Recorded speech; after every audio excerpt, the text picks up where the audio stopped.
Imagine a young Venetian, far from home, journeying through the vast, mysterious lands of the East, where he would witness the splendor of empires and encounter cultures beyond imagination.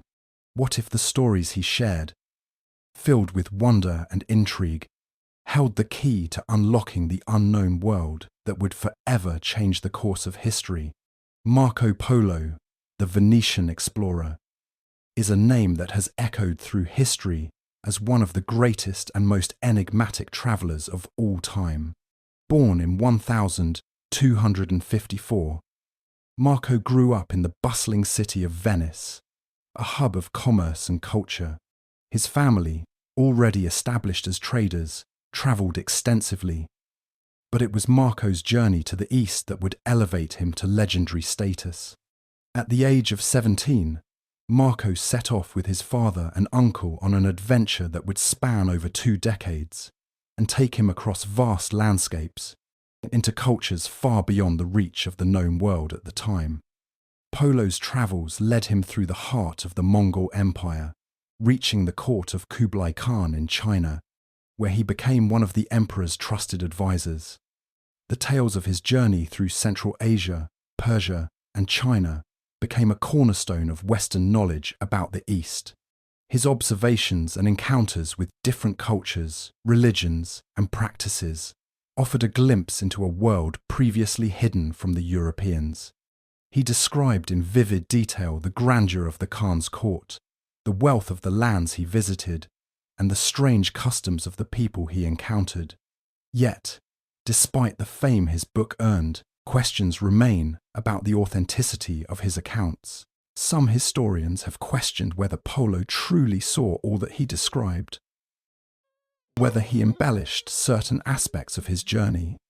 There are even debates as to whether he ever reached China at all, with some suggesting that his experiences may have been based on the stories of others rather than his own direct encounters.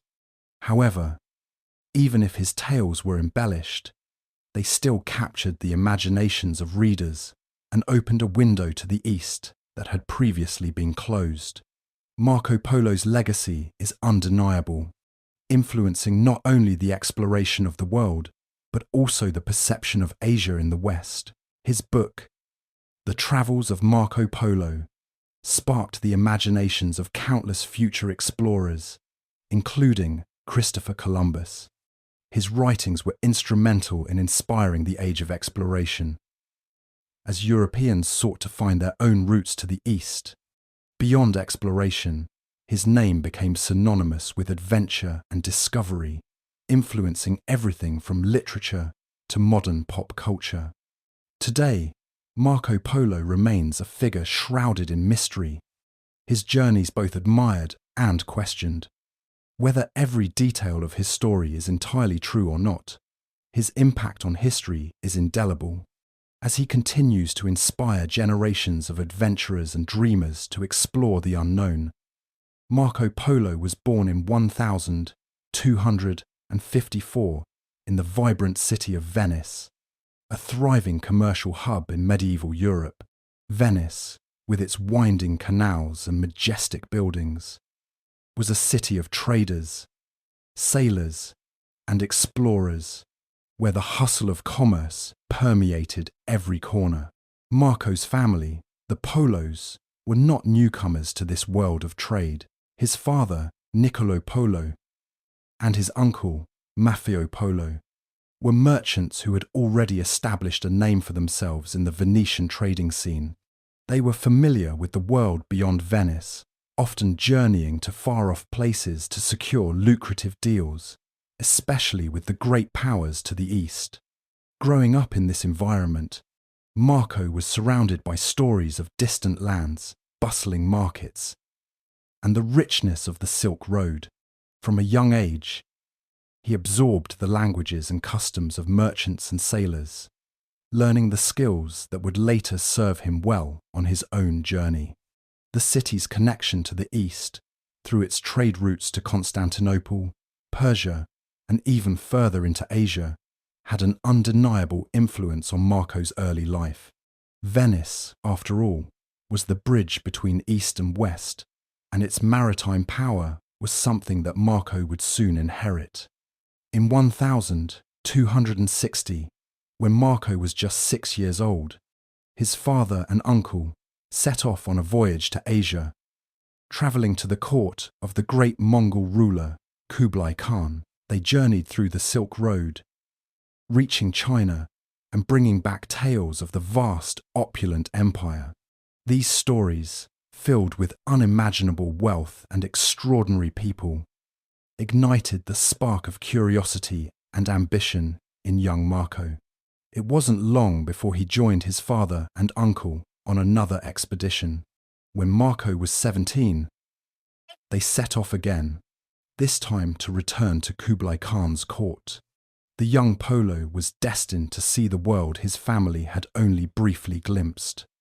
Marco's early years, therefore, were steeped in the culture of trade, exploration, and ambition. He was not merely a spectator in the Venetian world of merchants. He was a part of it, bred into a life of movement and discovery. The Polo family's legacy as explorers and traders would shape Marco into the figure. He would become an adventurer whose name would be forever intertwined with the exploration of the East. His early life in Venice, alongside the tales from his family's travels, would lay the groundwork for one of history's most legendary journeys. In 1271, when Marco Polo was just 17 years old, the winds of adventure began to stir. The Polo family had already made their mark in the world of trade, but they now faced a new calling, a journey to the east, to the distant court of Kublai Khan, the grandson of Genghis Khan and ruler of the Mongol Empire. Marco's father, Niccolo, and his uncle, Maffeo, had already travelled to Asia years before, and they returned to Venice with stories that seemed more like dreams than reality. They spoke of vast cities, endless riches, and the remarkable grandeur of the Khan's empire. But the East, with its promise of untold wealth and knowledge, beckoned once again. The Polo family, driven by the allure of these distant lands, made the decision to embark on another journey, a journey that would change their lives forever. For Marco, this decision was the call to adventure he had long awaited. The idea of traversing the lands he had only heard about in tales from his father and uncle filled him with both excitement and apprehension. He had been raised in the bustling heart of Venice, a city that thrived on its connections with the East. But now he was to journey through those lands himself, to experience their wonders firsthand. The decision to travel was not made lightly. The journey would take them through treacherous territories, across deserts and over mountains, to a world completely unknown to a young Venetian like Marco. In the summer of 1271, Marco, accompanied by his father and uncle, set sail once more. This time, they were headed to Asia to seek the favour of Kublai Khan, who had expressed interest in the European world. Their path would not be an easy one. The route to the Khan's court, located in what is now Beijing, was fraught with challenges. Marco's first taste of the East would be harsh. The long journey overland, through hostile territories and unfamiliar landscapes, would test his resolve. The sheer scale of the journey was mind-boggling. Yet Marco, filled with youthful curiosity and a thirst for adventure, was eager to experience what lay beyond the horizon. As they travelled eastward, the Polos encountered a world that would forever alter their view of civilization. Through Persia, the steppes of Central Asia, and into the Mongol heartland, Marco began to understand the vastness of the world his family had only briefly touched. The encounter with Kublai Khan, however, was still distant, and with each passing day, Marco's sense of wonder grew. Little did he know that this journey would not only bring him to the court of one of history's most powerful rulers, but would also set the stage for one of the most remarkable tales of exploration the world had ever known. The first leg of Marco Polo's journey was marked by the bustling port city of Venice, where his family's departure from their homeland stirred a mixture of anticipation and uncertainty. Venice, with its labyrinth of canals and towering spires, was the gateway between the Western world and the mysterious East. As Marco, along with his father and uncle, sailed out from the Venetian harbour, the city's distant skyline slowly faded into the horizon. Their destination was Constantinople, the crossroads of East and West, a city whose significance had long been established in the world of medieval trade. Constantinople, known today as Istanbul, was not merely a stopover. It was the beating heart of commerce and culture for centuries. As the capital of the Byzantine Empire, it controlled the passage between the Mediterranean and the Black Sea, standing as a bridge between the Christian and Muslim worlds. For Marco and his family, Constantinople was a pivotal link in their journey eastward, a place where trade routes converged and where they could acquire vital supplies, information, and perhaps even new allies to aid their journey further into the Mongol Empire. Upon their arrival, the Polos would have witnessed the grandeur of the city, a marvel of architecture and wealth, from its towering walls to the Hagia Sophia, which loomed over the city's skyline. The bustling markets were filled with exotic goods from every corner of the known world, spices from India, silks from China, and precious metals from the far-flung reaches of the East. Constantinople's position along the trade routes was invaluable. It acted as a nexus for merchants travelling between Europe, the Middle East, and Asia. Goods and knowledge flowed through its gates, making it a melting pot of cultures, languages, and religions. For Marco, this city was a symbol of what lay ahead, a world of possibilities and dangers, unknowns and wonders, all interconnected by the vast web of trade that stretched across the continents. The significance of Constantinople in medieval trade routes was not just geographical, but also strategic. It was here that merchants from across the Mediterranean met, exchanged stories, and traded goods that would find their way across the rest of Europe and into Asia. For Marco Polo, Constantinople represented a point of no return, a place where the familiar world began to blend with the unknown. It was from this grand city, at the crossroads of empires, that Marco's journey into the heart of Asia truly began, setting the stage for his encounter with the Mongol Empire and the mysterious lands of the East. The journey from Venice to Constantinople was but the first step in a much larger adventure, one that would shape Marco Polo's destiny and forever alter the way the West viewed the East. As Marco Polo journeyed deeper into the heart of Asia, he encountered the legendary Silk Road, the world's most famous trade route, stretching from the bustling markets of Constantinople all the way to the distant lands of China. The Silk Road was not a single road, but a network of trade routes that crossed deserts, mountains, and steppes, connecting civilizations and cultures separated by vast distances. This winding pathway, which had been used for centuries, served as a conduit for goods, ideas, and people, shaping the flow of history in ways both subtle and profound. The sights and sounds along the Silk Road were as varied as the lands it traversed. Marco, accustomed to the familiar rhythms of Venetian life, was soon overwhelmed by the diversity of cultures that flowed through this vast corridor. Traders, merchants, and nomads from all corners of the world mingled along the road, creating a melting pot of languages, customs, and religious practices. The roads were alive with activity, caravans laden with silk, spices, precious stones, and exotic goods trundling along, while merchants peddled their wares in lively bazaars, often speaking in languages that Marco had never heard. The very air seemed to be infused with the fragrances of incense and spices, the kind Marco had only dreamt of in the Venetian markets. It was here, amid this whirlwind of cultures and commerce, that Marco first witnessed the true power of the Silk Road.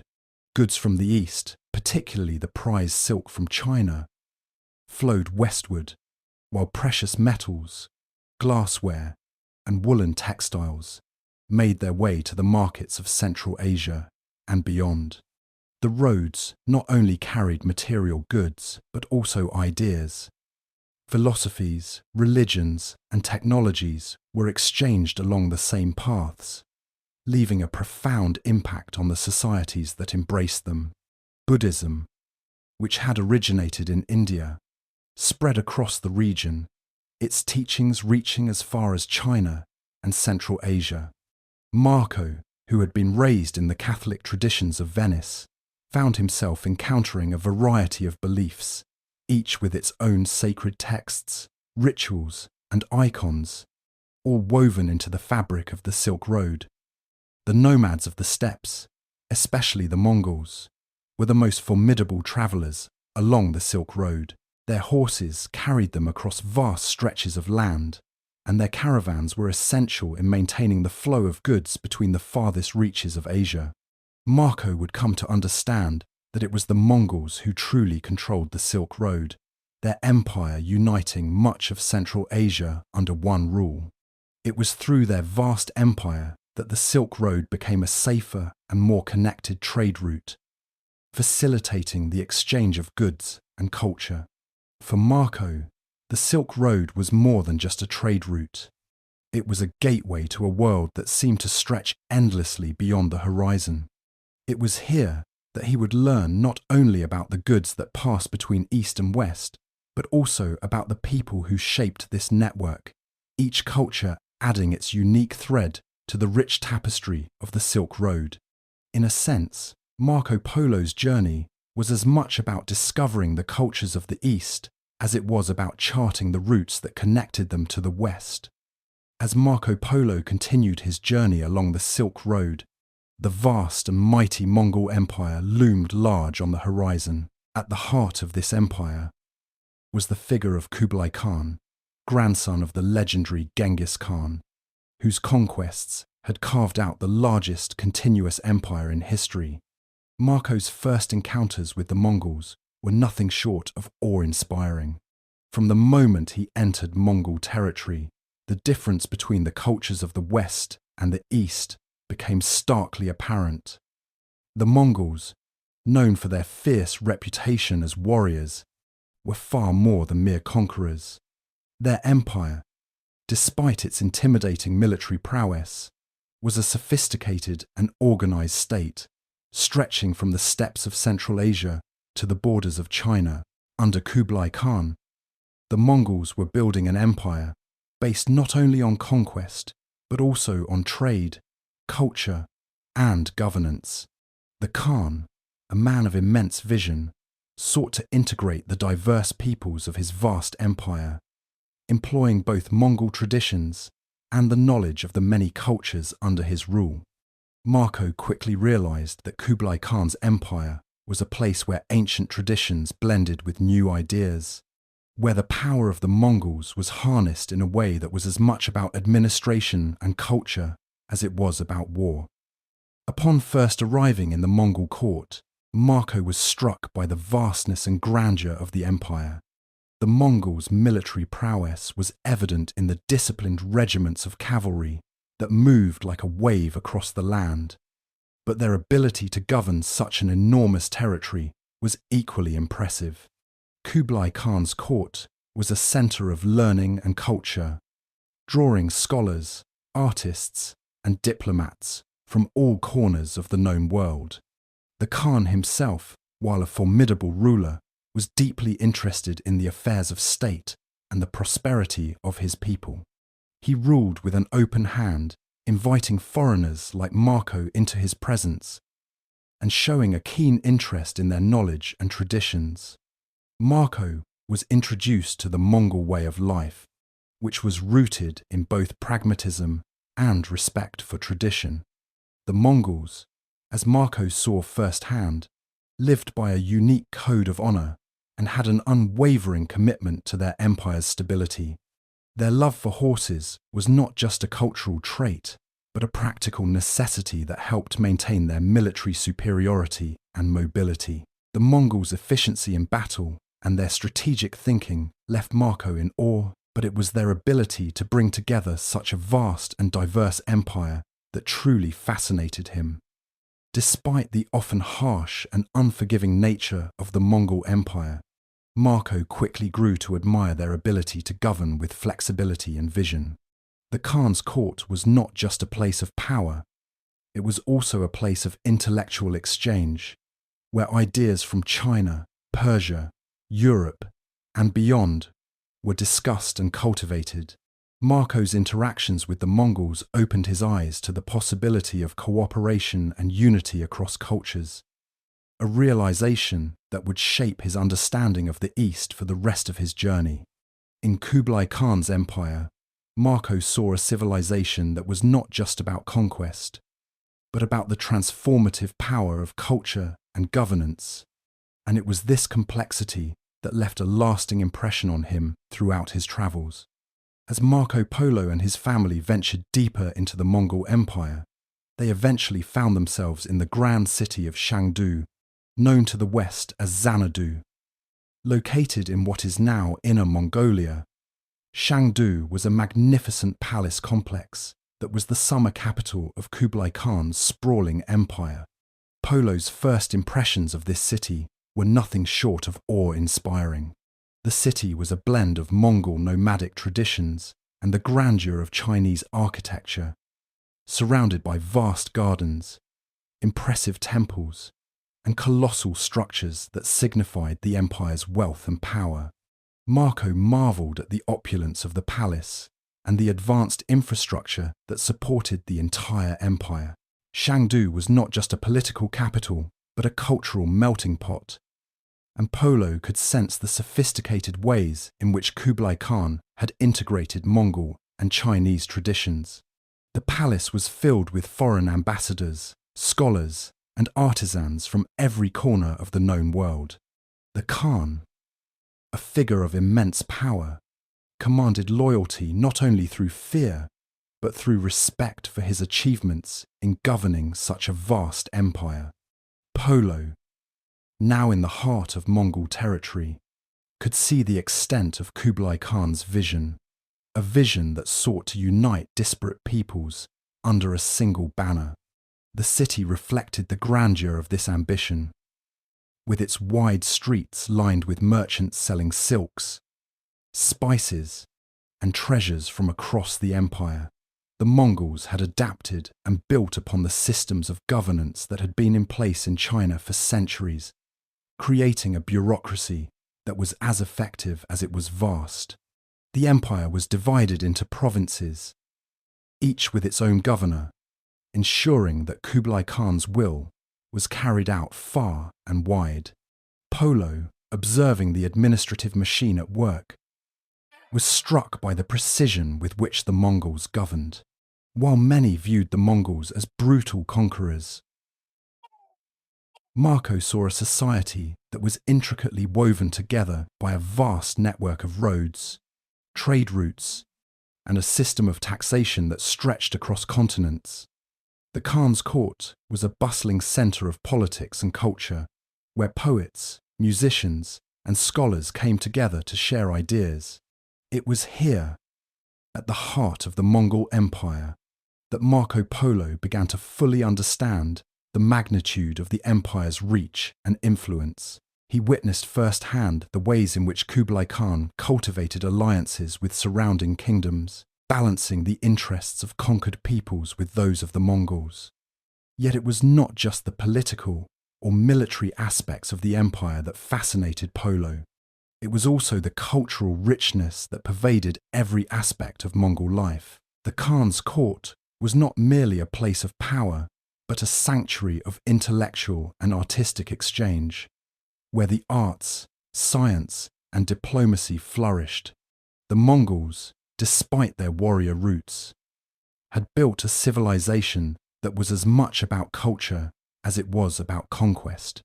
Polo, having come from a Western world that valued exploration and adventure, found himself captivated by the empire's complexity, a world that, though foreign, was not unlike the ambitious spirit he had encountered in his own travels. As Marco Polo settled into his life in the Mongol Empire, he found himself not just an observer of Kublai Khan's vast court, but an active participant in it. His fluency in several languages and his keen intellect quickly made him a trusted confidant of the Khan, who, unlike many rulers of his time, valued the input of foreign visitors. Polo's role at court evolved from that of an exotic guest to an influential figure, holding a position that would have seemed unimaginable to him when he first embarked on his journey. Kublai Khan, recognizing Marco Polo's potential, appointed him as an envoy, sending him on important diplomatic missions throughout the empire and beyond its borders. Polo traveled to places like Persia, India, and even as far as the Mongol-controlled areas of the Middle East, carrying messages from the Khan and often working as a translator or negotiator. His assignments were both prestigious and demanding, requiring him to navigate the complexities of Mongol politics, foreign diplomacy, and the diverse cultures under Kublai Khan's rule. Each mission brought its own set of challenges, diplomatic intricacies, shifting allegiances, and the constant need to impress the Khan with results that aligned with his grand ambitions. At the same time, Polo was granted unique privileges within the Mongol court. He was allowed to observe the inner workings of Kublai Khan's government, witnessing firsthand the intricacies of Mongol rule. The court was a dazzling display of power, culture, and governance, where Mongol traditions met the sophisticated systems of Chinese bureaucracy. Polo, as an insider, was privy to the delicate balancing act that Kublai Khan had to perform between the various factions of his empire, from the Mongol aristocracy to the Chinese bureaucrats, and from the conquered peoples to the loyal Mongol warriors. While Marco Polo enjoyed a high status, his position was not without its challenges. Being a foreigner in the court, he sometimes faced suspicion and isolation. Though he had earned the Khan's trust, Polo was often seen as an outsider by others in the court, especially those who had more traditional Mongol or Chinese backgrounds. This status was both an asset and a limitation. While it gave him unparalleled access to the most powerful figures in the empire, it also placed him in a delicate position, requiring him to constantly navigate the subtle politics of the court. The privileges of court life, however, came with their own challenges. Polo's involvement in the inner workings of the Mongol Empire exposed him to the constant shifting of allegiances and the ruthless nature of the Khan's administration. His duties often took him to far-flung corners of the empire, demanding an adaptability that went beyond mere survival. It was this very adaptability, along with his growing rapport with Kublai Khan, that allowed Marco Polo to thrive in a world far removed from his Venetian origins. As an envoy, he would often find himself at the crossroads of cultures, his role as a foreign emissary bridging the gap between the East and the West, a position that would define his legacy for centuries to come. Kublai Khan's rise to power was nothing short of remarkable, driven by both military prowess and strategic vision. As the grandson of the legendary Genghis Khan, Kublai inherited an empire that stretched from the steppes of Mongolia to the far reaches of China, but his ambitions went far beyond mere conquest. His reign marked a transformative period in Mongol history, where the Mongol Empire was reshaped into a powerful and culturally complex dynasty that would go on to dominate Asia for centuries. Marco Polo, who witnessed much of Kublai's reign firsthand, observed a leader whose strategies were as much about governance as they were about empire building. From the outset, Kublai showed an uncommon understanding of the complexities of ruling such a vast and diverse empire. He was deeply committed to integrating the Chinese traditions and culture into Mongol rule, something that set him apart from his predecessors.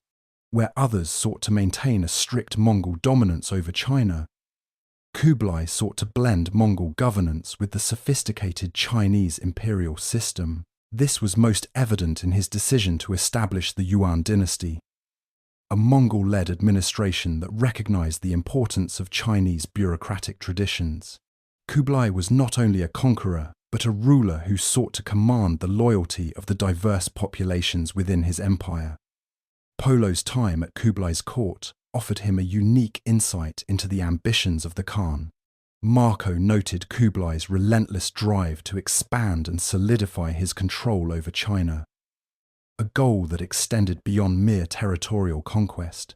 Kublai understood that, to rule China, he needed to win the hearts and minds of its people, and his policies reflected a careful balance between maintaining Mongol authority and respecting Chinese customs and traditions.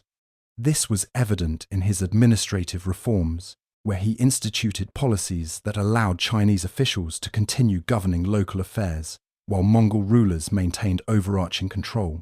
Kublai's approach to governance was also strategic in terms of economic development.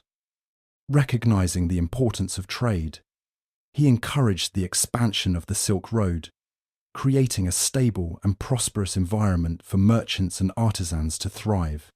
Polo, who travelled the length of the Silk Road, witnessed the fruits of Kublai's efforts. First-hand cities and markets booming with goods from both the east and the west. Kublai's imperial court became a cosmopolitan centre where cultures blended, and the exchange of goods, ideas, and technologies was unparalleled. Yet, Kublai's ambitions were not without their challenges. His rule was frequently tested by internal strife, the difficulties of governing such a large territory, and the constant threat of rebellion. Polo saw Kublai's persistence in the face of these challenges, as the Khan would often spend years in military campaigns or overseeing crucial diplomatic relations. Despite these obstacles, Kublai's strategic vision remained clear.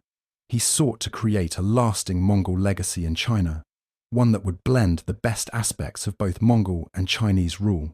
Through Polo's eyes, Kublai Khan emerged not only as a conqueror, but as a visionary ruler whose ambitions transcended the battlefield. His rule was an effort to weave the various threads of Mongol and Chinese culture into a cohesive empire that would stand the test of time, making him one of the most significant figures in world history.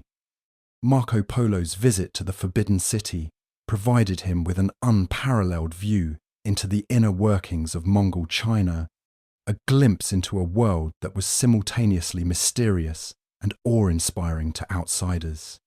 The Forbidden City, though not known by that name during Polo's time, stood as a symbol of the immense power and opulence that Kublai Khan had managed to cultivate within the heart of his empire. As Polo was granted access to the palace and its myriad intricacies, he was struck by both the scale and the sophistication of the Mongol court. His observations of the palace's grandeur, the intricacies of court life, and the meticulous organization that governed the empire left an indelible mark on his accounts. Within the walls of the Forbidden City, Polo encountered a structure that was a far cry from the small, nomadic encampments of his Mongol ancestors. He marvelled at the royal chambers, the ceremonial spaces, and the administrative hubs, all designed with precise detail to reflect the unassailable authority of the Khan. The court was not just a place of splendour, but a carefully constructed centre of political power, where Kublai Khan maintained control over his vast empire with both intelligence and force. Polo, ever the observer, detailed the arrangements within the palace with meticulous care, noting the presence of high-ranking officials, the intricate system of servants and aides, and the careful diplomacy that governed interactions at court. At the heart of the city, Polo observed the daily rituals of Mongol governance, how Kublai's officials would convene to deliberate on matters of state, how the Khan's military leaders worked in tandem with the civil authorities, and how different ethnic groups were allowed to coexist under the Khan's rule. His descriptions of the diverse peoples living and working in the palace were telling of the multi-ethnic nature of Mongol China, with traders, diplomats, and artisans from all corners of the empire contributing to the wealth and vibrancy of the empire's capital. Polo's accounts of the Forbidden City were not just historical, but shaped the European imagination in profound ways. His stories, rife with details of the palatial grandeur, the power of the Khan, and the exotic nature of life in China, painted a picture of a civilization far more advanced and sophisticated than anything that existed in Europe at the time. To Europeans, China seemed like a land of unimaginable wealth, of empires built on wisdom and discipline, a stark contrast to the chaos and strife that often characterized the medieval European landscape. Polo's vivid recounting of the Forbidden City became a lens through which Europe began to view China as a land both foreign and fascinating, a place of untold riches and ancient mysteries. His tales ignited curiosity, but they also sowed the seeds for the Western perception of China as a land of wonders, influencing trade, exploration, and diplomacy for centuries to come. As Marco Polo journeyed further into the heart of the Mongol Empire and beyond, the sights, sounds, and customs he encountered filled him with awe and wonder. His travels in China opened his eyes to a world that seemed almost otherworldly compared to the familiar landscapes of Venice. The vastness of the empire, the dazzling array of cultures, and the grandeur of its cities left an indelible impression on him, shaping his perception of the East, from the bustling markets of Hangzhou to the mysterious, mist-covered regions of the Western provinces. Polo found himself immersed in a myriad of experiences that defied his expectations. One of the most striking aspects of Polo's time in China was the diversity of its people and their customs. He witnessed people from all walks of life, traders, scholars, peasants, and craftsmen engaged in a complex, interwoven existence. As a Venetian merchant, accustomed to the relative homogeneity of Europe, Polo was fascinated by the numerous ethnic groups he encountered. The Mongols, of course, were the rulers, but they had created an empire that housed a variety of other people, from the Chinese and Tibetans to the Persians and Turks, each with their own distinct languages, traditions, and ways of life. Polo's descriptions of these diverse cultures were rich in detail, reflecting his genuine curiosity and keen powers of observation.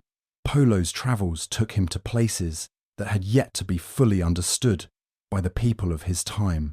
In the southern regions of China, he witnessed the incredible wealth of the silk industry, with its fine fabrics traded in bustling markets. He described the art of silk weaving with a reverence that revealed the respect he had for the craftsmanship and the significance of silk. In Chinese society, in the cities of the south, he marvelled at the graceful canals that crisscrossed the landscape, where boats floated past rows of houses, creating a picture of serene, almost magical life. He encountered the beautiful architecture of the pagodas, the temples dedicated to strange gods and spirits, and the peaceful gardens where scholars and poets sought refuge from the world. It was a world that seemed endless, brimming with endless possibility.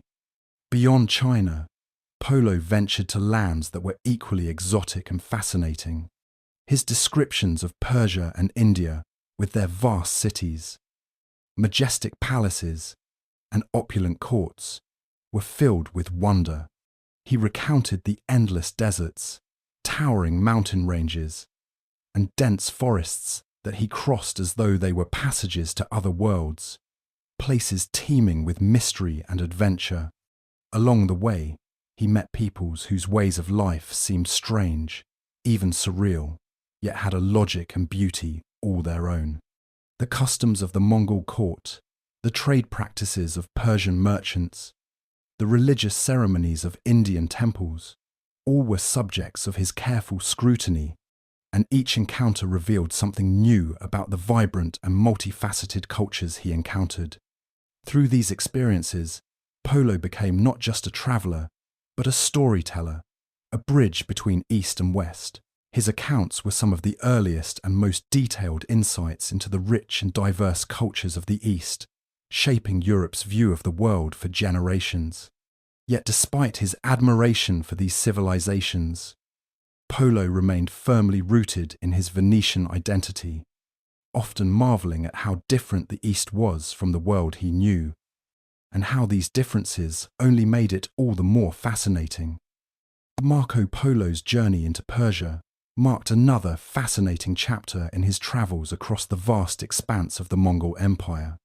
As he left the familiar landscapes of China behind, he ventured westward, crossing the rugged terrains of Central Asia and into the heart of Persia, or modern-day Iran. His arrival in this region introduced him to an entirely new world, one filled with its own unique customs, rulers, and rich history. Persia, in the late 13th century, was a land of contrasts. Polo was struck by the grandeur of its cities, which were centres of trade, culture, and power. The bustling market streets of cities like Tabriz were alive with merchants peddling their goods, silks, spices, and precious metals drawn from all corners of the known world. He observed how Persian merchants, who were skilled in both trade and diplomacy, expertly navigated the complex relationships between East and West, moving goods and knowledge across the Silk Road with ease. Polo's own encounters with the merchants highlighted the wealth and sophistication of Persian commerce, but it was the complexity of Persian culture that truly captivated him. The Persian rulers he met during his time in the region were equally fascinating. Polo interacted with officials in the court of the Ilkhanid dynasty, which ruled over Persia as part of the Mongol Empire. Kublai Khan's Mongol Empire had fractured into different khanates, and in Persia, the Ilkhans governed with a blend of Mongol and Persian traditions. Polo was particularly intrigued by the political and cultural fusion that he witnessed, where Mongol military authority met Persian administrative brilliance.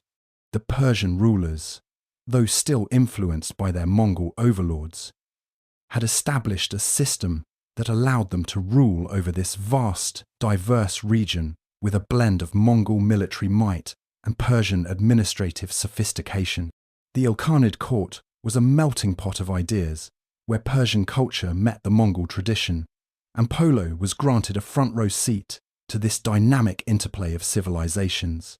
The Persian landscapes, too, were strikingly different from the lushness of China.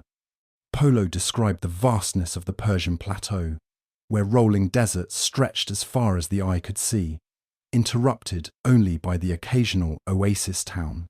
The architecture, too, was markedly different. Grand Persian palaces, intricate mosques, and towering minarets filled the horizon. These structures, built in the distinctive Persian style, left a lasting impression on Polo. He marvelled at the sophistication of Persian engineering, particularly in the construction of qanats, underground water channels that brought water from distant sources to irrigate the arid landscape. In his writings, Polo also mentioned the influence of Persian art, poetry, and philosophy, which he found deeply fascinating. Persian intellectual life, especially the traditions of Sufism, introduced him to new spiritual perspectives. He was particularly struck by the mysticism and depth of Persian religious practices, which differed so greatly from the more straightforward Mongol beliefs he had encountered in China. Despite the distance between his Venetian roots and the world he was discovering, Polo found a deep sense of respect for the rich intellectual and cultural traditions of Persia. Through his interactions with Persian rulers, merchants, and scholars, Polo was able to experience a world far removed from his Venetian homeland. He was not only a traveller but also a keen observer, gathering stories and insights that would later shape the way Europe viewed the East.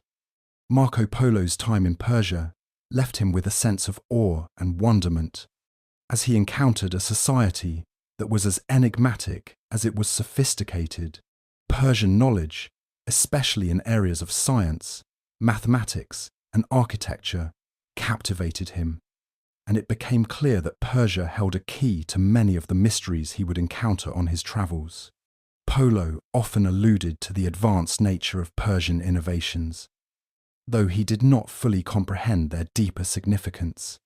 His writings reveal a sense of fascination with Persian wisdom, especially the way it shaped the country's cultural and architectural landscapes. Polo marvelled at the grandeur of Persian cities, such as Tabriz, and their remarkable ability to blend beauty with practicality. He observed the Persian mastery of architecture, specifically the intricacies of their mosques and palaces, the delicate domes, the use of arches, and the towering minarets of Persian architecture seemed to him both imposing and elegant. These structures, meticulously crafted, stood as symbols of Persia's cultural wealth and intellectual might. The design of the buildings reflected the region's understanding of space, light, and symmetry, creating awe-inspiring atmospheres in their interiors. Persian cities were not simply places of habitation, but symbols of a thriving civilization. Their gardens, often described as paradises on earth, were another example of the Persian ability to harmonize the natural world with their architectural achievements.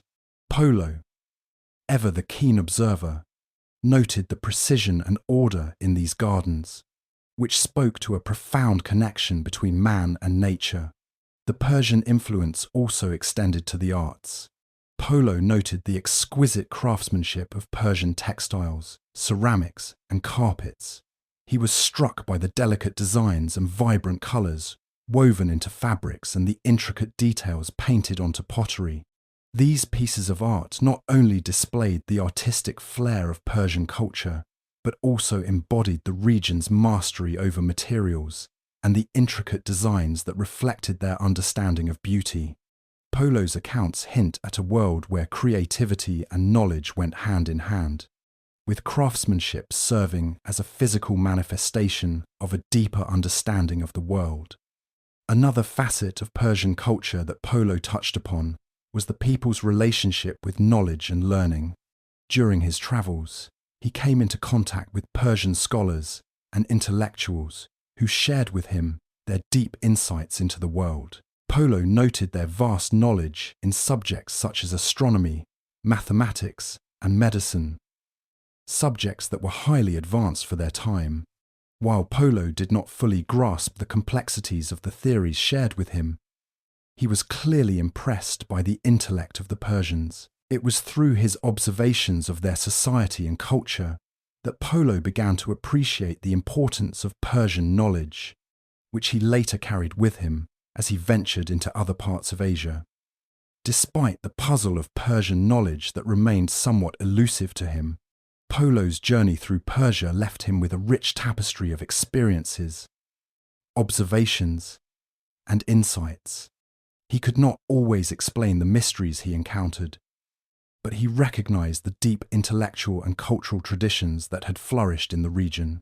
These experiences would go on to shape the way he saw the world, influencing the way he would later document his travels, weaving together his observations of architecture, culture, and knowledge into a broader narrative of the East. Marco Polo's journey across Asia was not just a passage through lands and cities. It was a trial of endurance, determination, and resilience against nature's harshest elements.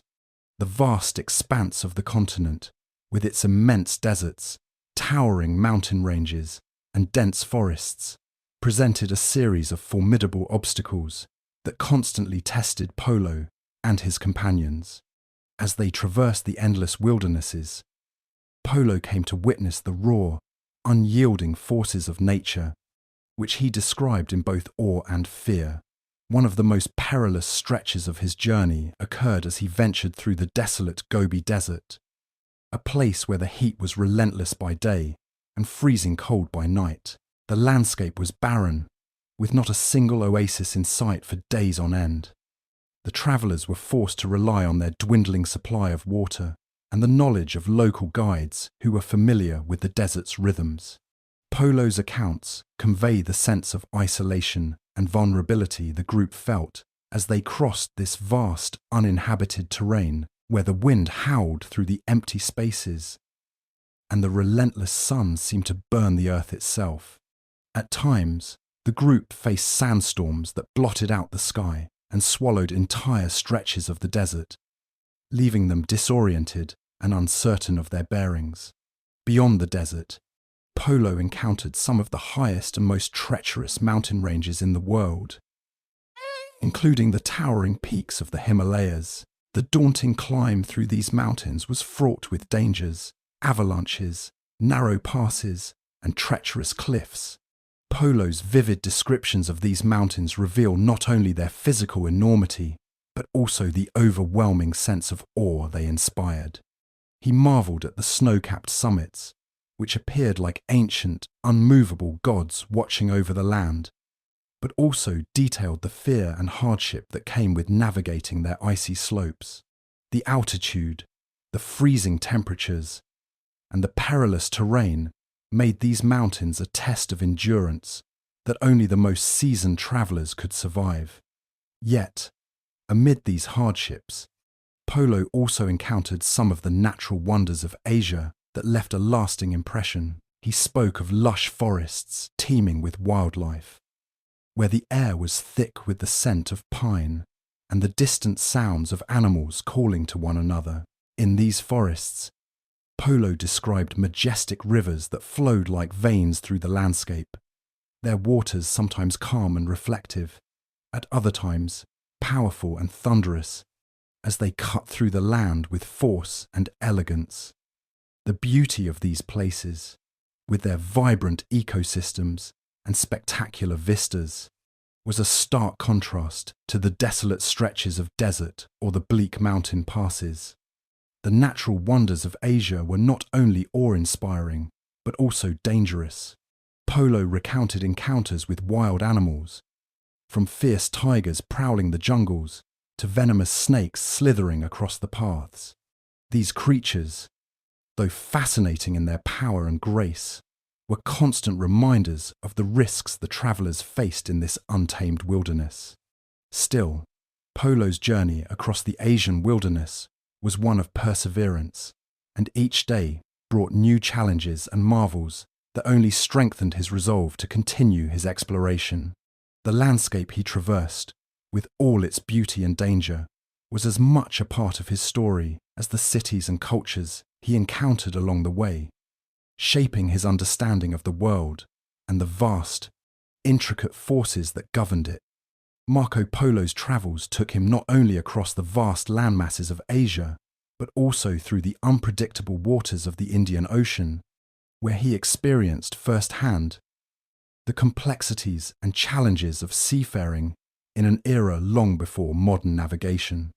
After spending many years in the Mongol Empire, Polo and his family set their sights on the far-reaching maritime routes that connected the east to the west, hoping to chart new paths that would bring them closer to their homeland.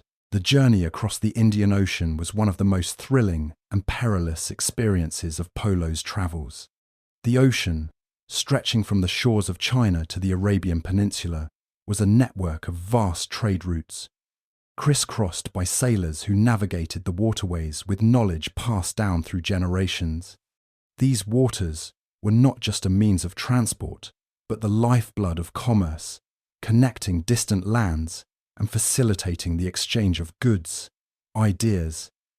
Polo, with his keen sense of observation, recorded the bustling ports, the vibrant marketplaces, and the diverse peoples he encountered on his journey. One of the most significant parts of his maritime experience came when he sailed to the shores of India, a key hub in the global network of trade that spanned the Eastern world. The ports of India, such as those in Gujarat and the Coromandel coast, were among the busiest in the world at the time, receiving goods from China, Southeast Asia, and the Middle East. Polo marvelled at the thriving trade that took place here, with merchants from all corners of the world converging to exchange precious commodities, including spices, textiles, ivory, and silk. These ports were cosmopolitan centres of culture and commerce, and Polo noted the variety of languages spoken, the variety of goods available, and the sophistication of the merchant networks that governed the exchange. In his accounts, Polo emphasized the navigational techniques that enabled sailors to chart the ocean's vast expanse. The monsoon winds, which blew in regular patterns, were particularly crucial to the seafarers of the time. Skilled navigators knew how to take advantage of these seasonal winds, using them to sail from the Arabian Peninsula to the coast of India, or from Southeast Asia to the shores of China. Polo observed the intricate knowledge that local sailors had of the winds, tides, and currents, a knowledge that allowed them to undertake long voyages with remarkable precision. The dangers of seafaring were also apparent to Polo, who witnessed firsthand the occasional loss of ships to storms, pirates, and shipwrecks. Despite the hazards, the sea routes remained vital lifelines between the East and West. For Polo, the sea represented both opportunity and peril, a means of connecting distant lands, but also a reminder of the unpredictability of nature. Yet, despite these challenges, he was struck by the perseverance of those who relied on the ocean for trade and sustenance, and he gained an appreciation for the profound influence these maritime routes had on shaping the economies and cultures of the regions they connected. Through his voyages on the Indian Ocean, Marco Polo came to understand not just the interconnectedness of the world, but the ingenuity and determination of the people who navigated its vast waters. The sea, in all its unpredictability, was a testament to the resilience of human enterprise and the unyielding drive to explore and connect the distant corners of the earth. As Marco Polo journeyed deeper into the heart of Asia, he found himself venturing through the vast and unforgiving steppes of Central Asia, a region where the natural landscape and nomadic culture intertwined in ways that shaped the flow of history and commerce. The steppes, stretching endlessly from the Caspian Sea to the borders of China, were home to fierce and independent tribes who lived in harmony with the land, moving in accordance with the seasons and the needs of their herds. These nomadic tribes, often viewed through the lens of mystery by those outside their world, were crucial to the economy and trade routes that spanned from the east to the west.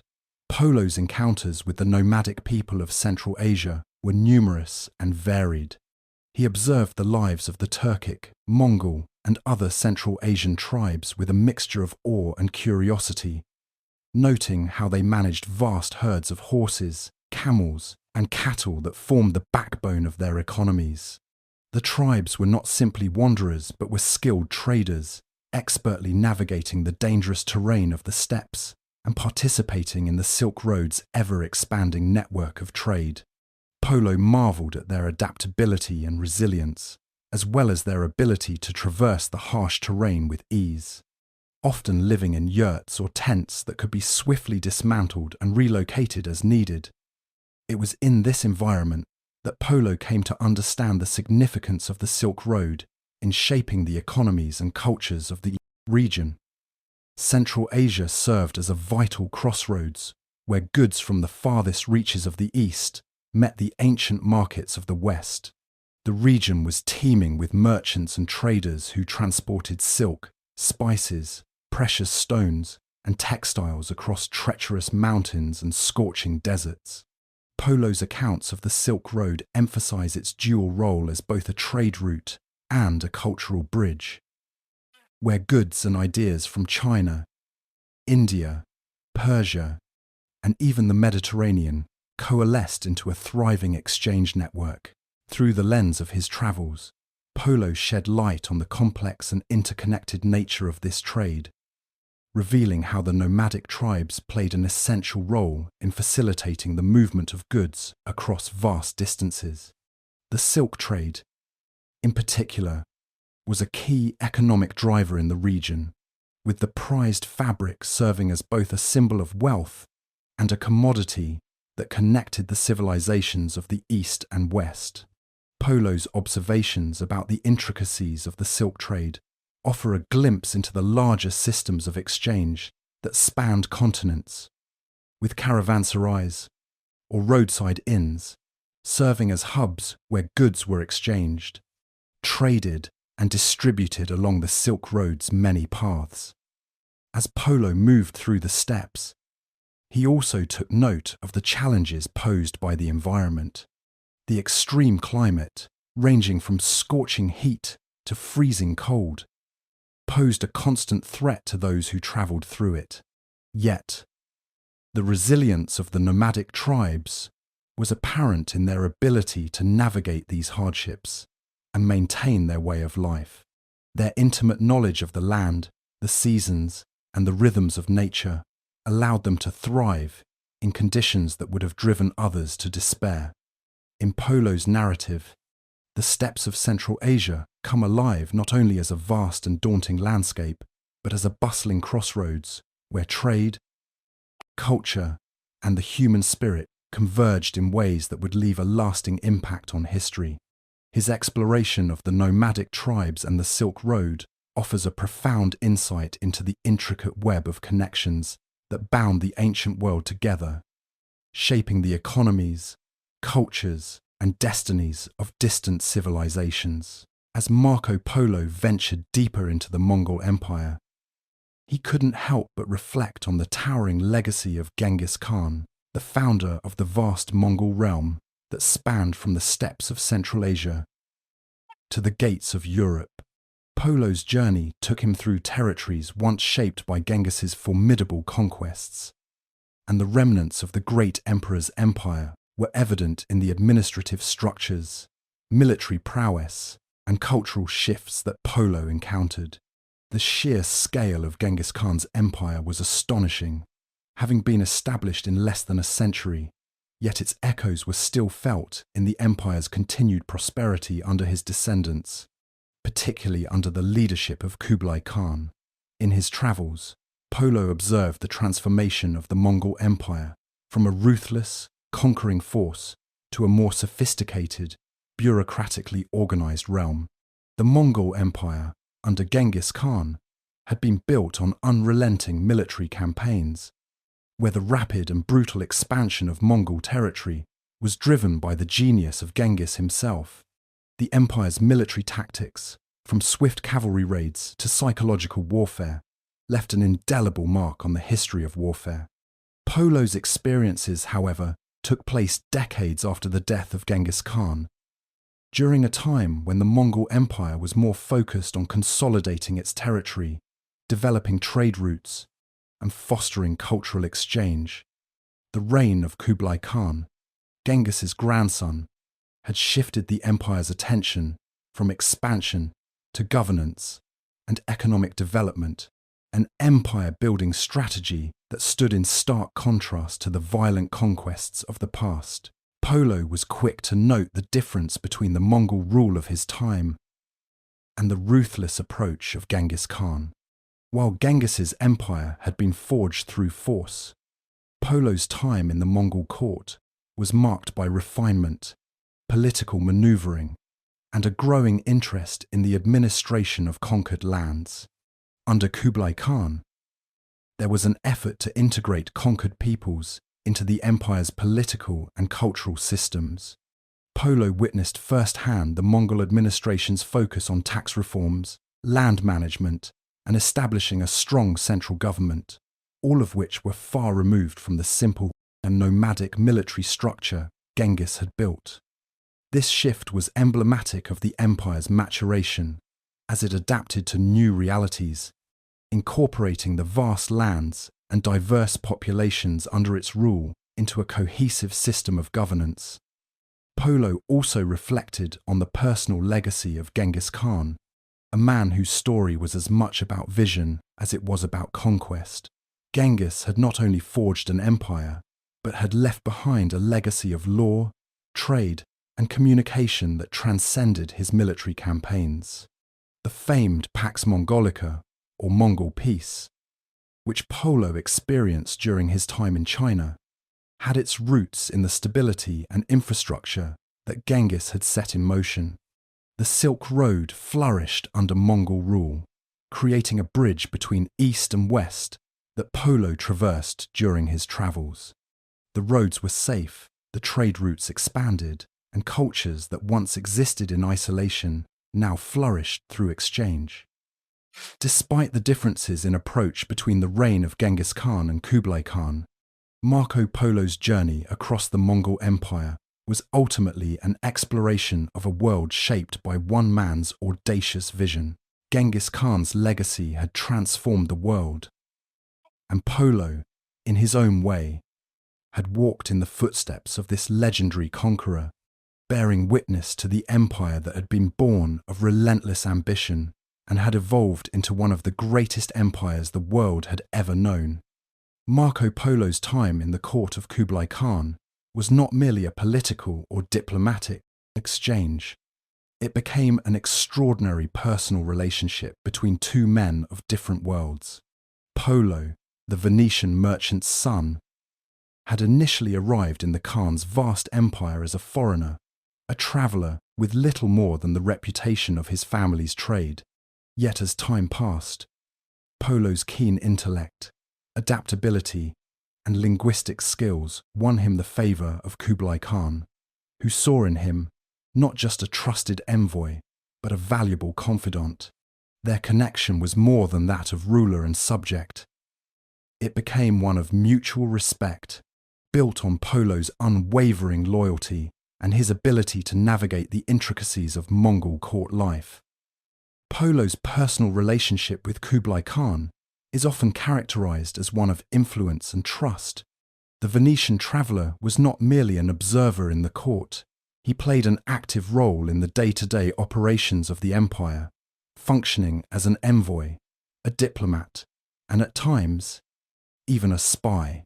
His fluency in various languages and his understanding of the cultures within the empire made him indispensable to the Khan, whose reign spanned across vast and diverse lands. Polo's ability to communicate with various tribes, his knowledge of trade routes, and his unique perspective as an outsider offered the Khan insights that few of his other advisors could provide. In many ways, Polo acted as a bridge between Kublai and the different corners of his empire, navigating the political complexities and the competing interests of the various regions. However, the nature of Polo's relationship with Kublai Khan has long been the subject of speculation and debate among historians. Some have questioned the degree to which Polo's accounts are accurate, given the impossibility of confirming many of the extraordinary details he described. Critics have raised doubts about whether Polo truly travelled as extensively as he claimed, suggesting that perhaps he embellished his role at court or exaggerated his influence. One theory posits that Polo may have been more of an observer than a key player, and his accounts could have been the product of stories told to him by others, rather than direct experiences. On the other hand, some scholars argue that the strength of Polo's relationship with Kublai Khan is evident in the trust the Khan placed in him. Polo's journey was filled with adventures and hardships, yet his loyalty to the Mongol ruler remained steadfast. There are many instances in which Polo's words and actions appear to have shaped the Khan's decisions, suggesting that he had a unique and significant role in the court. His influence over Kublai Khan may not have been that of a court official, but it was certainly that of a man who had gained the trust of one of the most powerful rulers of his time. Polo's relationship with the Khan can also be seen as a reflection of the broader dynamics of Mongol rule. Kublai Khan's empire, vast and multicultural, was one that required a high level of diplomacy, adaptability, and a deep understanding of diverse people and cultures. Polo, with his own background as a Venetian merchant, represented the intersection of East and West, providing Kublai with valuable perspectives on both. Their relationship may have been built on mutual benefit. Polo gained the patronage and protection of the Khan, while Kublai Khan secured the services of a highly resourceful and knowledgeable individual, one who could offer a unique perspective on the challenges and opportunities within his vast empire. Thus, the bond between Polo and Kublai Khan was more than that of a foreigner in the service of a great emperor. It was a partnership that transcended cultural barriers, reflecting a mutual respect that defied the traditional dynamics of conqueror and conquered. While questions about the exact nature of their relationship remain, it is clear that Polo's influence at Kublai Khan's court was one of the defining aspects of his journey, shaping both his legacy and the perceptions of the Mongol Empire in Europe for centuries to come. Marco Polo's time in the court of Kublai Khan was not limited to mere observations or royal privileges. It was marked by numerous official missions that underscored his importance to the Mongol Empire. As a trusted envoy, Polo was frequently entrusted with complex and demanding diplomatic assignments, which took him far beyond the confines of Shangdu and across distant lands. These missions were not just about strengthening the empire's reach, but also about asserting the authority of the Great Khan across a vast and diverse swath of the world. Ever ambitious to expand his influence and solidify Mongol rule, frequently called upon Polo to serve as his representative in the farthest reaches of his empire. The Venetian found himself travelling to kingdoms and territories that stretched from the Persian Gulf to the remote regions of Southeast Asia. His diplomatic missions were often tied to Kublai's broader goals of forging alliances, securing trade routes, and integrating disparate cultures under Mongol rule. Polo's travels were not just about securing political deals, but also about reinforcing the perception of Mongol power across the known world. One of the most notable of these missions was Polo's journey to the court of the Khmer Empire in what is now Cambodia. Kublai Khan had a keen interest in the region, with its rich resources and potential for trade, but the Khmer court was notoriously elusive and wary of foreign influence. Polo's task was to act as the intermediary, attempting to establish diplomatic relations and potentially open up new avenues for Mongol trade and influence. The journey was long and perilous, taking Polo through dense jungles, and it required him to navigate a complex web of local customs, diplomatic protocols, and the deep-seated pride of the Khmer rulers. Polo's success in this mission is a testament to his skill as a diplomat and his ability to gain the trust of those in power, even in foreign lands. Another significant mission took Polo to the far west, into the territory of Persia, which was still a vital region in Kublai's vision of his empire. The Mongols had been expanding their influence across Persia, and Polo was tasked with securing important trade agreements and strengthening Mongol ties with local rulers. Polo's travels took him to the courts of Persian kings, where he used his considerable political acumen to navigate delicate negotiations. These diplomatic efforts were integral in facilitating the movement of goods, resources, and military support across Mongol-controlled territories. Throughout these diplomatic missions, Polo demonstrated not only his adaptability to different cultures, but also his ability to understand the larger geopolitical dynamics at play. His insights into the intricacies of international relations, as well as his ability to speak several languages and negotiate with a wide array of rulers, made him an invaluable asset to Kublai Khan. It wasn't just Polo's reputation that made him successful in these missions. It was his ability to deeply understand the cultures and peoples he encountered, allowing him to foster lasting relationships that benefited the Khan's empire. These diplomatic journeys were more than just assignments. They were a reflection of Polo's unique position in Mongol society. He was neither simply an outsider nor a native.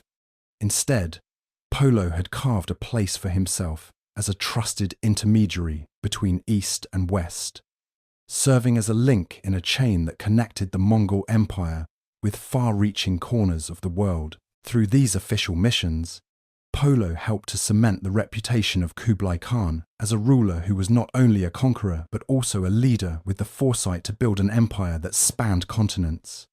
After more than 2 decades spent in the heart of the Mongol Empire, Marco Polo's long-awaited journey back to Venice began, marking the end of an extraordinary chapter in his life. The decision to return was not one made lightly. Polo had established a life of prominence in the court of Kublai Khan, trusted with critical missions and honoured as one of the empire's most reliable envoys. Yet, despite the wealth and status he enjoyed in the East, Polo felt a deep yearning to return to his homeland, to see his family again, and to share the countless stories of his adventures and discoveries. The journey westward was not an easy one. Polo, accompanied by his father and uncle, who had also remained with the Khan for much of their lives, faced an arduous trek through territories that were once familiar but now felt foreign. They travelled across the vast expanse of the Mongol-controlled regions, through Persia and Anatolia, and into the bustling trade routes that would eventually bring them back to Europe. The distance, both physical and emotional, was immense. Polo's travels had made him a man of the East, and now, crossing back into the West, he was about to encounter the complexities of reintegrating into a life he had long been absent from. The return journey itself was filled with its own set of challenges. The Polo family faced not only the harsh physical conditions of their route, but also the dangers that accompanied travel during this period. The region was rife with political instability, with warring factions, shifting empires, and hostile environments creating obstacles at every turn. The land through which they travelled was a tapestry of diverse cultures, each presenting its own language barriers, customs, and sometimes even hostility. The terrain itself, ranging from the vast deserts of Persia to the mountains of Armenia, posed its own risks, and the long journey was a test of endurance, both for the travellers and their caravan. Despite the trials, the Polos pressed on, driven by the promise of home and the stories they were eager to tell. They crossed the dangerous mountains and navigated the cities of the Mediterranean, moving with urgency, but also with the quiet reflection of those who had witnessed firsthand the sprawling reaches of a vast empire. Their return journey was more than a mere passage across geography. It was a physical and psychological transition, a moment of reconnecting with their roots after years of serving a far-flung empire. Finally, after many months of travel, the Polos arrived in Venice, their homecoming a quiet but profound one. The city, once a bustling hub of trade and culture, had changed in the time they had been away. Polo's return, however, would mark more than a personal homecoming. It would ignite the curiosity of a city that had been eager to hear the tales of the Far East. His stories, full of marvels and wonders, would soon capture the imagination of Venice and beyond. Though the challenges of the journey home were behind him, Marco Polo's legacy was only just beginning to take root in the world he had left behind. Upon Marco Polo's return to Venice, he quickly became a figure of intrigue and fascination. His tales of the East, filled with exotic places, strange customs, and fantastical creatures, captivated the people of Europe. However, as Polo's accounts spread, so too did skepticism. Many began to question the accuracy of his stories, particularly as they encountered elements that seemed outlandish or even impossible. Some critics doubted whether Polo had truly seen all that he described, suggesting instead that his reports might have been embellished or exaggerated. One of the primary points of contention lay in Polo's descriptions of China, especially his claims about the grandeur of Kublai Khan's court and the technological advancements of the Mongol Empire. He spoke of paper money, vast cities, and the wealth of the empire, which were indeed extraordinary for Europeans at the time. Yet, there was little mention of certain key aspects of Chinese culture, such as the Great Wall, which would later become one of the most iconic symbols of the empire. Polo's silence on such a monumental structure fueled further speculation, with some believing he may have never actually visited China, but instead gathered his information second-hand or from other travellers. Additionally, Polo's accounts included a series of fantastical animals and strange customs that seemed more at home in a myth than a travelogue. He spoke of creatures like the unicorn and the roc, a giant bird capable of carrying elephants in its talons, both of which were highly exaggerated or wholly invented. These accounts led many to wonder whether Polo had fabricated or inflated certain elements of his narrative to enhance the drama and allure of his journey. The presence of these seemingly mythical elements within his detailed descriptions was a significant point of controversy. Despite the inconsistencies, however, Polo's accounts contained many accurate observations that aligned with later discoveries about the Mongol Empire and the East. His detailed accounts of cities like Chengdu, Xanadu, and his insights into the trading routes that connected East and West were later corroborated by historians and archaeologists.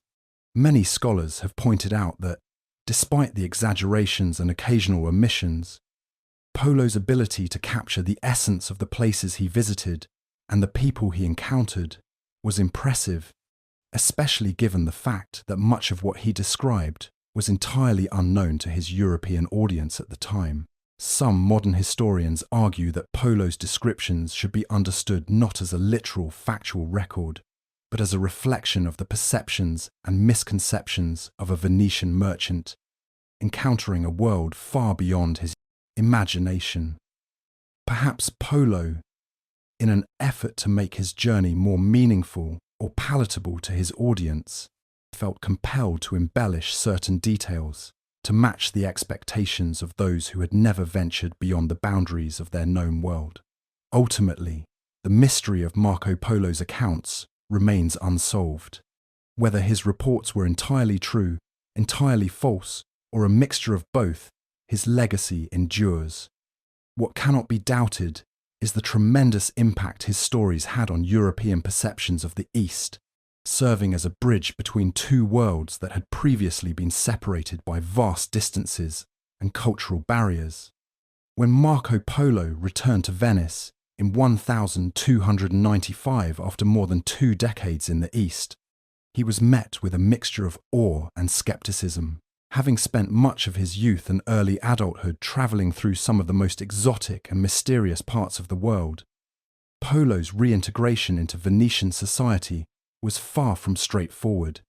The city that had once been a bustling hub of Mediterranean trade was now at a crossroads, struggling with new economic and political challenges. Marco Polo's return, however, could not have been more timely, and his vast knowledge of the East would soon find a significant place within the context of Venice's expanding mercantile empire. Polo's arrival must have seemed like the return of a legend. His stories of the Mongol Empire, Kublai Khan's court, and the distant cities of the East were like nothing the Venetians had ever heard. The city was captivated by the tales of Marco's journey through Persia, Central Asia, and China. His accounts were a window into the unknown, and they fed the growing curiosity about the East that was becoming a key element of Venetian identity. However, his reintegration was not without its challenges. Many of his fellow Venetians were skeptical about the veracity of his claims, particularly given the fantastical nature of his accounts.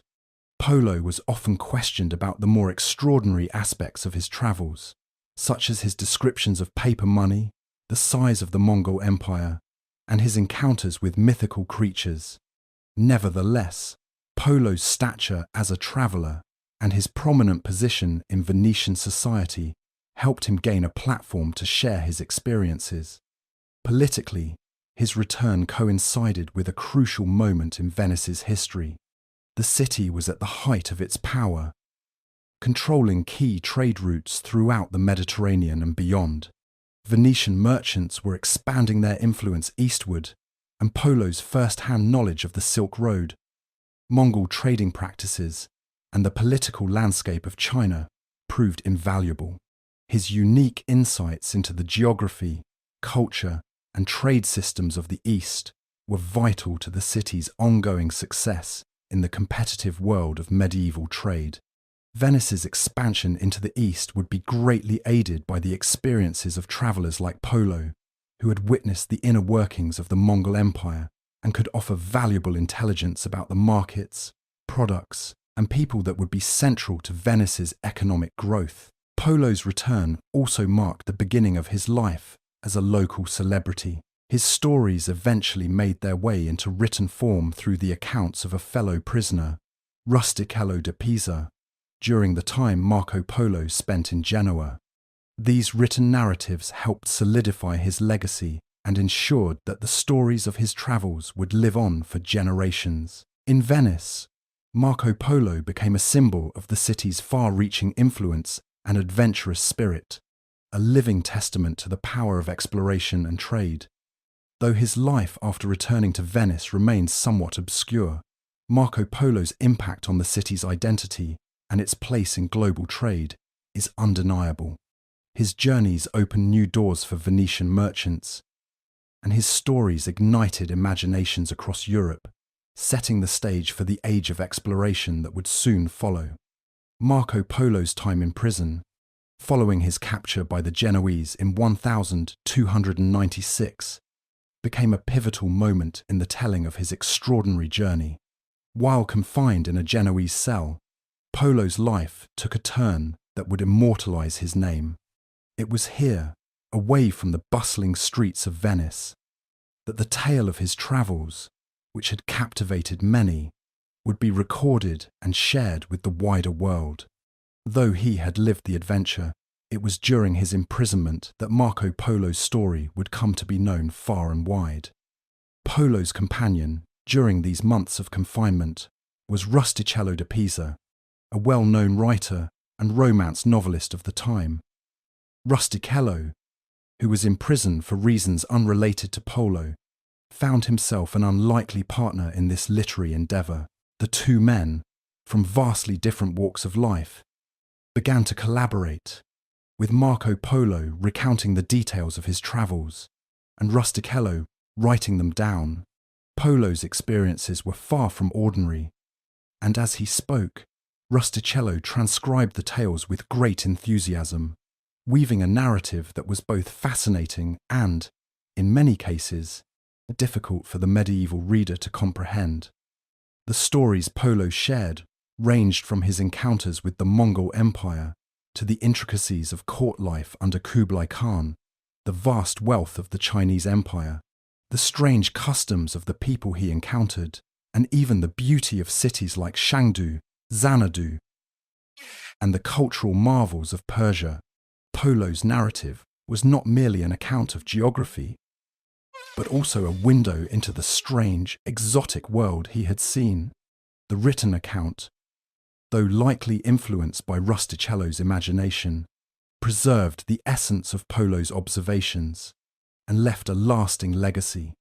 As they worked together, Polo's tales became more than a personal story. They transformed into a document that would intrigue not only the Venetians, but the entire Western world. This collaboration resulted in The Travels of Marco Polo, a book that would eventually become one of the most famous travelogues in history. The book was initially written in Old French, which made it accessible to a wider European audience. Its influence spread quickly across Europe, with translations and adaptations appearing in various languages. While the accuracy of Polo's account has been questioned by historians, the lasting impact of his book is undeniable. His description of distant lands, some of which were unfamiliar and often fantastical, fueled the imaginations of Europeans, stirring a desire for exploration and trade with the East.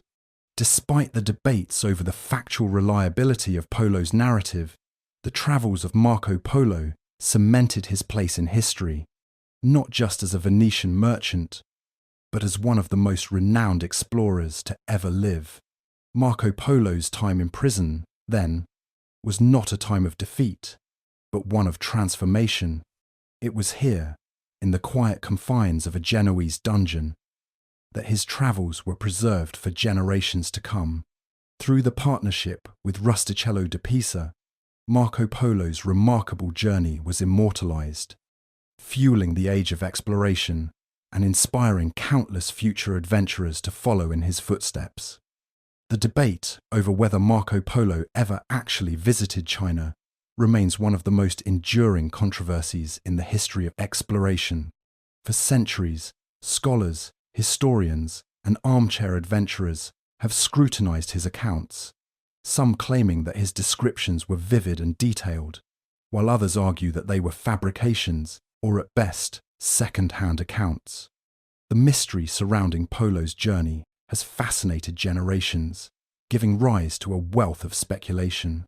On one side of the argument are those who assert that Marco Polo's narrative is largely accurate, supported by the richness and specificity of the details he provided about Mongol rule, the grandeur of Kublai Khan's court, and the functioning of Chinese society. His descriptions of the culture, the economy, and the wonders of the East seemed too precise for a mere storyteller.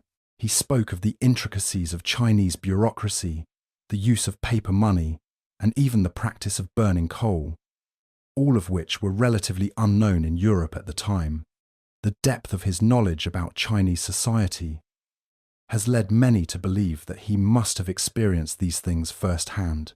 His detailed observations about the Silk Road, the Mongol Empire, and the city of Shangdu, Xanadu, further cement his credibility in the eyes of his supporters. However, the opposing viewpoint has been equally compelling. Critics of Polo's account point to the absence of key details that would be expected from someone who had spent years in the heart of China. For instance, Polo made no mention of the Great Wall, which was one of China's most prominent features. Nor did he describe the Chinese imperial palace in detail, despite the fact that he had spent a significant amount of time at the Mongol court. Furthermore, certain aspects of Polo's account about Chinese customs, such as the behavior of the people, were at odds with what was known about Chinese society. Some have speculated that Polo's descriptions might have been based on reports from other travelers, or his encounters with traders who had been to China, thus casting doubt on the authenticity of his narrative. Another intriguing aspect of the debate is the lack of corroborating evidence.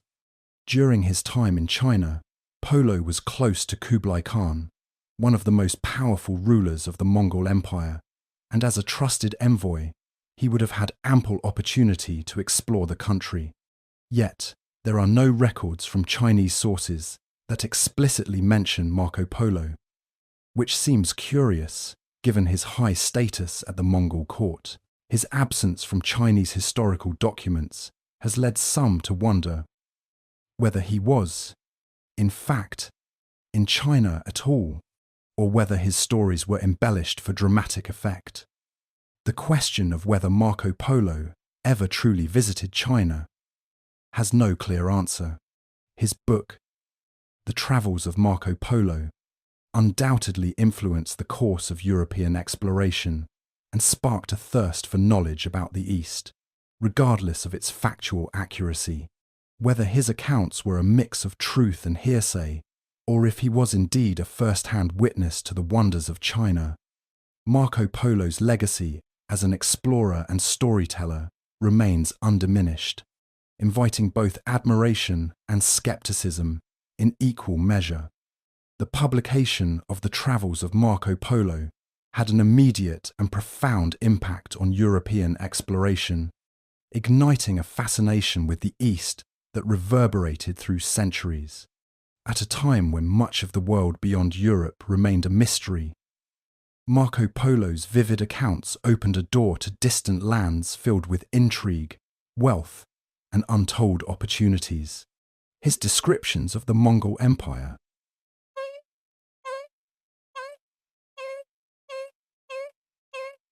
and the immense riches of China captivated European imaginations and inspired explorers to seek their own paths to the East. Polo's book provided a wealth of detail about the customs, economies, and cultures of the Asian continent, painting a picture of a prosperous and advanced civilization that seemed almost fantastical to a medieval European audience. In an era dominated by trade routes that barely touched the vast lands of Asia, the book offered Europeans their first substantial glimpse into the world of the Mongols, the Silk Road, and China's ancient dynasties. Through his tales, the East was transformed from a distant, mythical land into a tangible place of adventure and potential.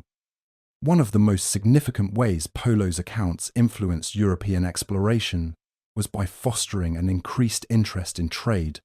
His descriptions of China's paper money, sophisticated cities, and wealth spurred a growing desire to establish direct trade links with the East. The allure of the exotic goods he described, silk, spices, and precious stones, led to a renewed focus on finding more efficient trade routes, bypassing the traditional overland routes controlled by the Arab world. This, in turn, laid the groundwork for the age of exploration, as European powers sought new ways to access the riches of Asia. The book's influence didn't stop there. Perhaps the most notable explorer to be inspired by Marco Polo's adventures was Christopher Columbus. While Columbus sought a western route to the east, his ambitions were directly fueled by the tales of Polo's travels.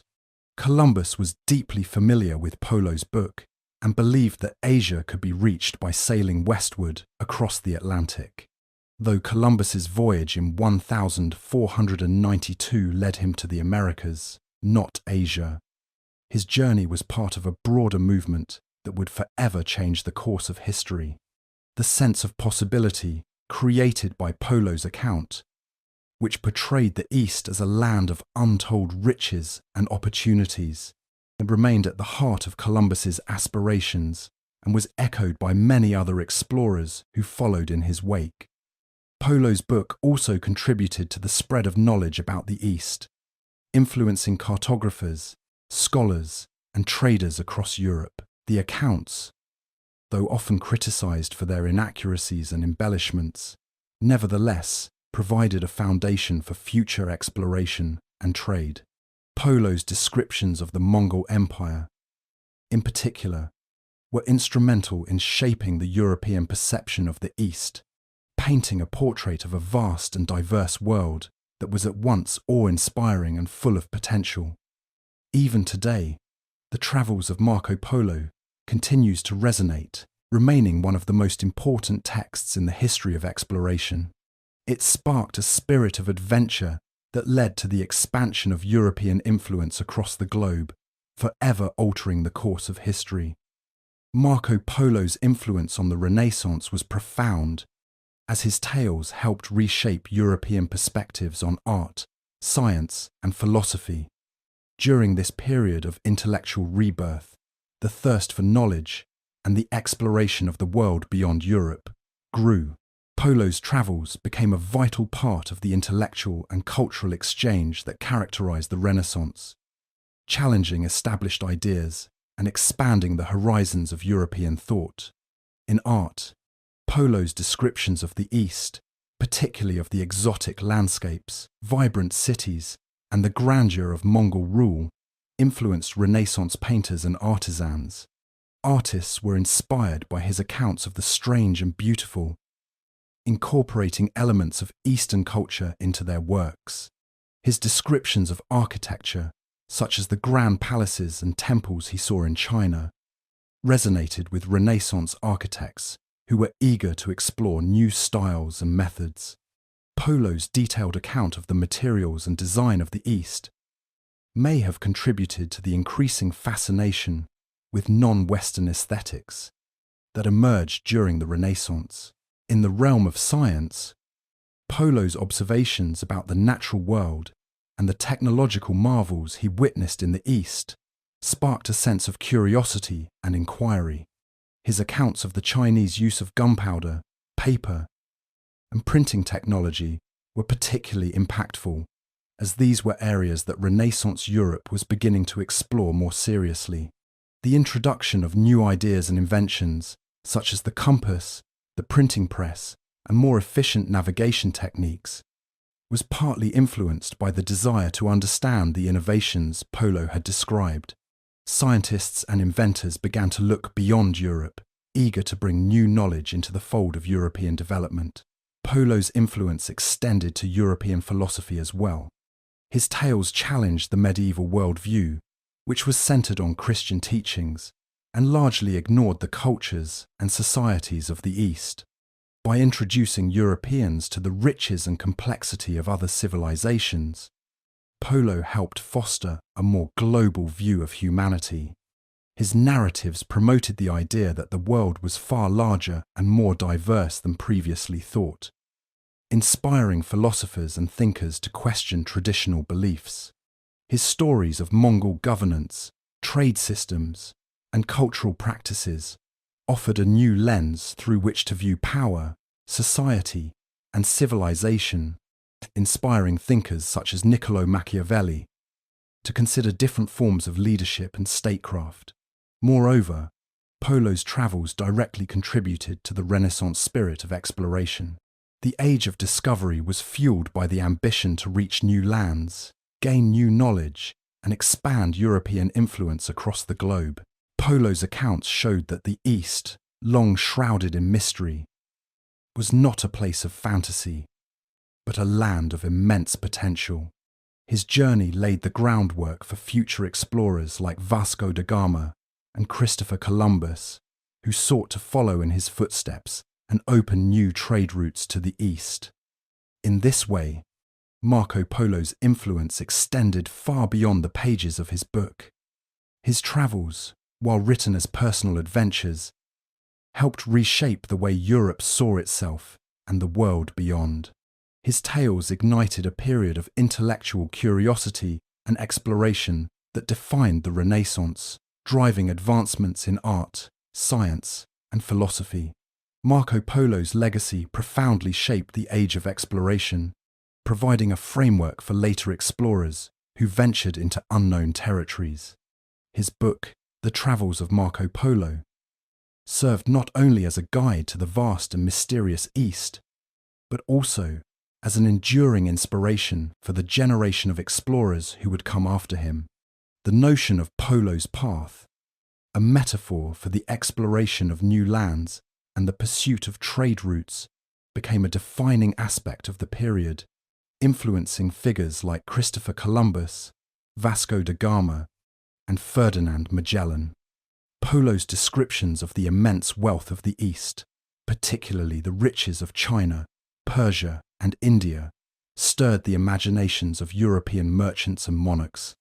His account of the Mongol Empire's flourishing economy, as well as the vast silk and spice trade, highlighted the economic opportunities awaiting those who could find a way to access these far-off markets. This sparked the desire for direct trade routes to the East, bypassing the middlemen and the overland dangers that had long dominated the Silk Road. In this sense, Polo's legacy catalyzed the search for maritime routes that would eventually lead to the discovery of new continents and the expansion of European influence around the globe. One of the most significant ways Polo's influence permeated the age of exploration was through the stories of his travels, which ignited the curiosity of subsequent explorers. Christopher Columbus, for instance, was deeply inspired by Polo's accounts. While Columbus was primarily focused on finding a westward route to the east, the fundamental idea of opening up direct paths to new lands, especially those rich in spices and treasures, was directly shaped by Polo's journey. Columbus even took Polo's book with him on his voyages, considering it a source of guidance and inspiration as he sought a path to the wealth Polo had described. Polo's influence was also felt in the technological and navigational advancements that emerged during the age of exploration. His stories underscored the importance of effective navigation in the vast and unknown expanses of the world. The pursuit of Polo's path led to improvements in shipbuilding, map-making, and navigational techniques, which were essential for the successful journeys of explorers like Vasco da Gama and Ferdinand Magellan. These advancements enabled explorers to venture farther and more confidently than ever before, eventually leading to the circumnavigation of the globe. Furthermore, Polo's writings opened Europeans' eyes to the possibilities of cross-cultural exchange. His detailed accounts of the customs, traditions, and governance of the people he encountered, from the Mongols to the Chinese, helped foster a broader understanding of different civilizations. This not only drove European interest in exploration, but also influenced the nature of future encounters between European explorers and the indigenous peoples they would meet. Polo's legacy, with its emphasis on curiosity, trade, and diplomacy, set the stage for an era of global interaction that would change the course of history. In the end, Marco Polo's journey and the subsequent publication of his book laid the intellectual groundwork for the age of exploration. His path, both literal and figurative, opened the door to an era of discovery that spanned continents, shaped global trade, and fostered cross-cultural interactions that still influence the world today. Marco Polo's journey, while extensively documented in the Travels of Marco Polo, leaves behind a myriad of gaps and unexplained absences that have puzzled historians and scholars for centuries. Despite the detailed and fascinating accounts he provided about the lands he visited, from the vast Mongol Empire to the bustling markets of Persia and China, much of his journey remains veiled in mystery. There are notable silences in his writings, parts of his travels, interactions, and the most intimate details of his experience that never made it into the final account. This absence has led to countless theories about what might have been lost to time or perhaps deliberately omitted from his book.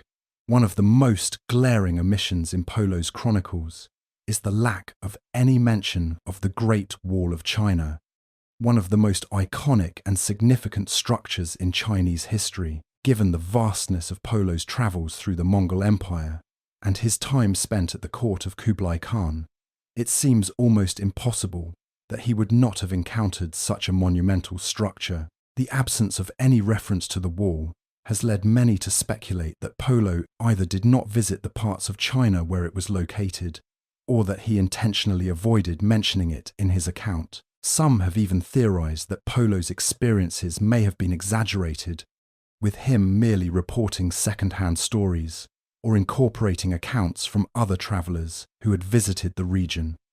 There are also other unexplained gaps in his narrative, particularly regarding the areas he passed through before reaching the court of Kublai Khan.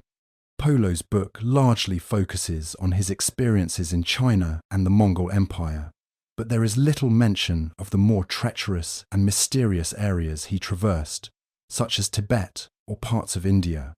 The political dynamics and cultural richness of these regions are scarcely explored, raising questions about what Polo may have encountered in these areas that was left out of his book.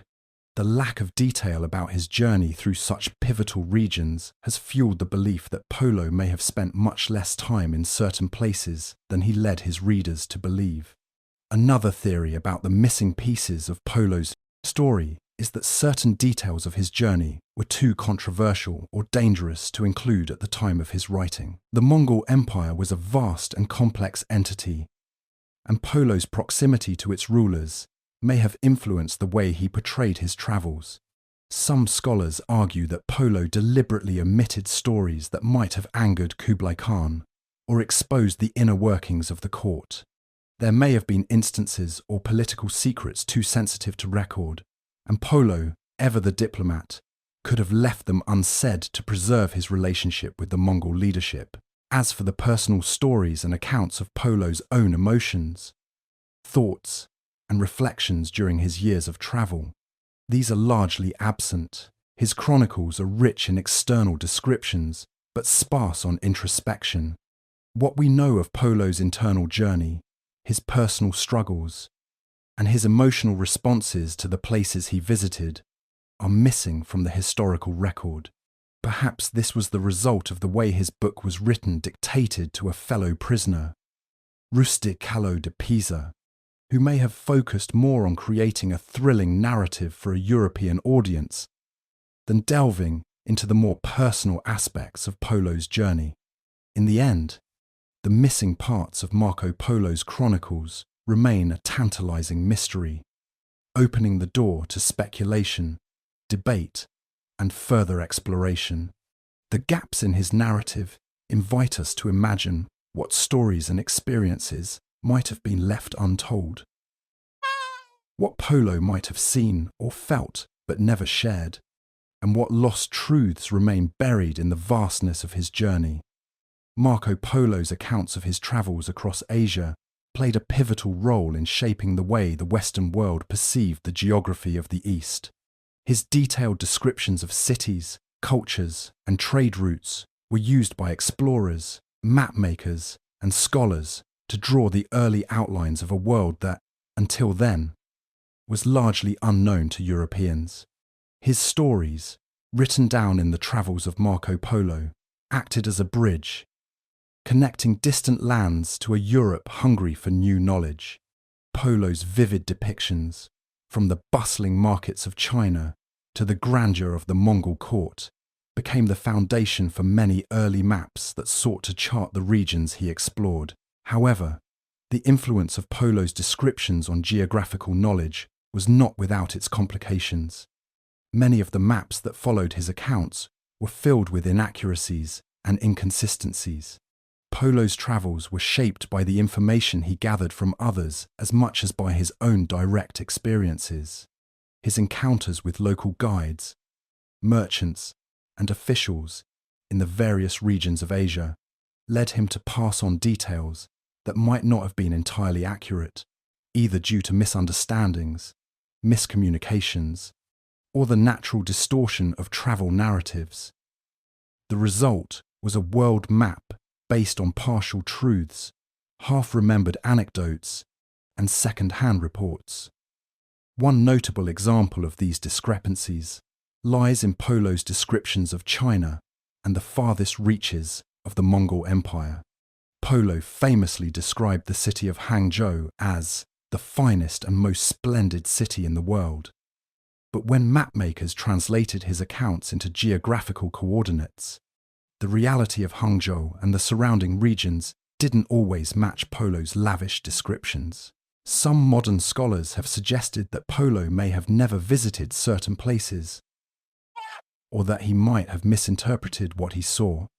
His mention of certain places, such as the vast palace of Kublai Khan, or the immense size of the Mongol Empire, was often met with skepticism when later explorers ventured to the same regions and found that some of Polo's grandiose descriptions didn't quite match the physical geography. Despite these discrepancies, Polo's work remained one of the most influential sources of information about the East for centuries. The gaps between Polo's world and the one that explorers later discovered became a subject of interest, as they provided early hints of the potential for exploration and the discovery of new lands. His maps inspired other explorers, including the likes of Christopher Columbus, who was deeply influenced by Polo's tales when charting his own course to the Americas. These early maps based on Polo's writings were not perfect, but they helped to plant the seeds of geographical knowledge that would eventually lead to the age of modern exploration. Polo's influence on geography remains undeniably important.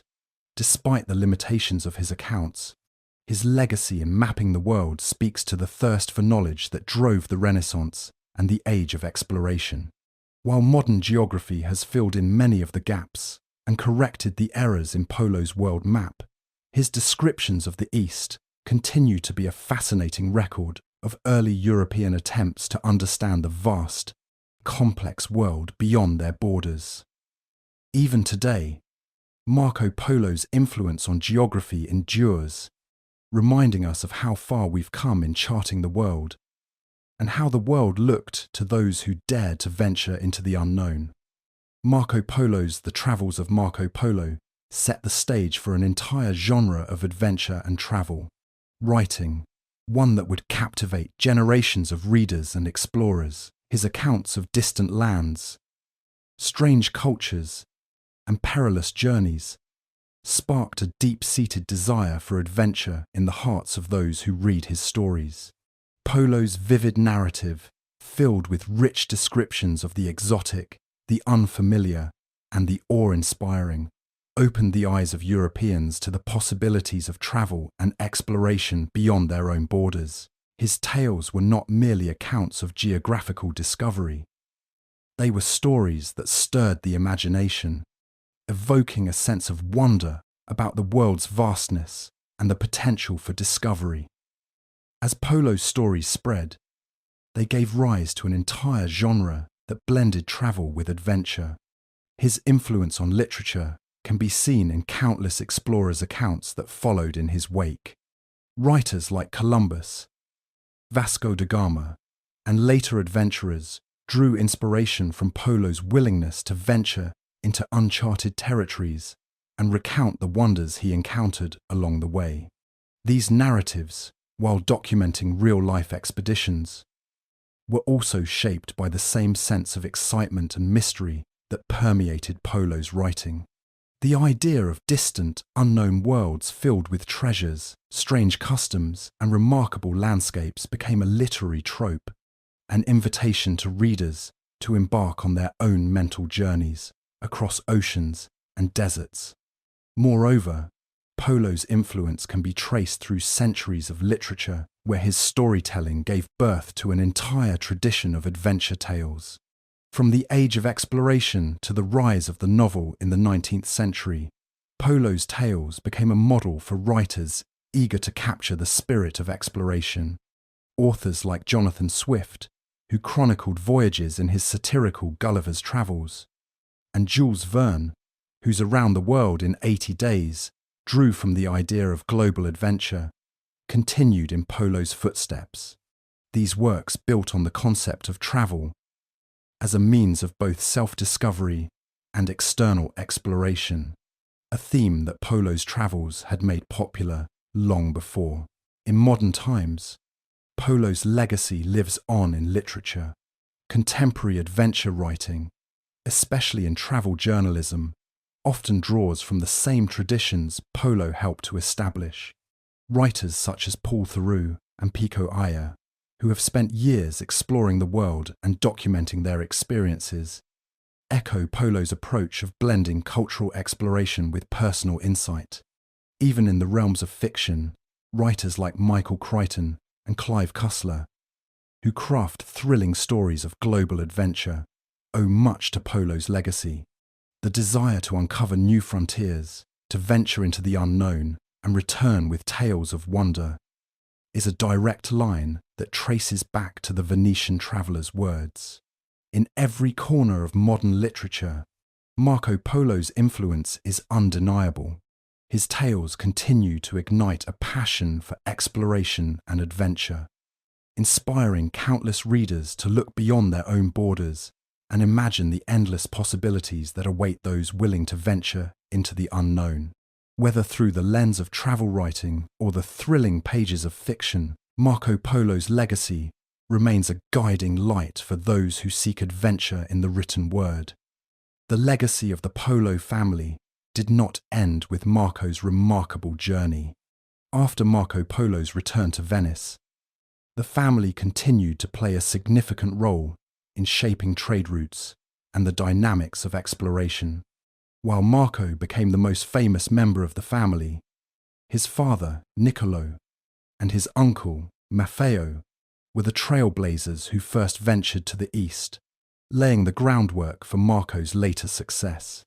Their trade networks, which spanned from Venice to the heart of the Mongol Empire, helped solidify the family's influence long after their return. The POLO family maintained their connections with the Mongols and other Eastern powers, allowing them to continue facilitating trade between Europe and Asia.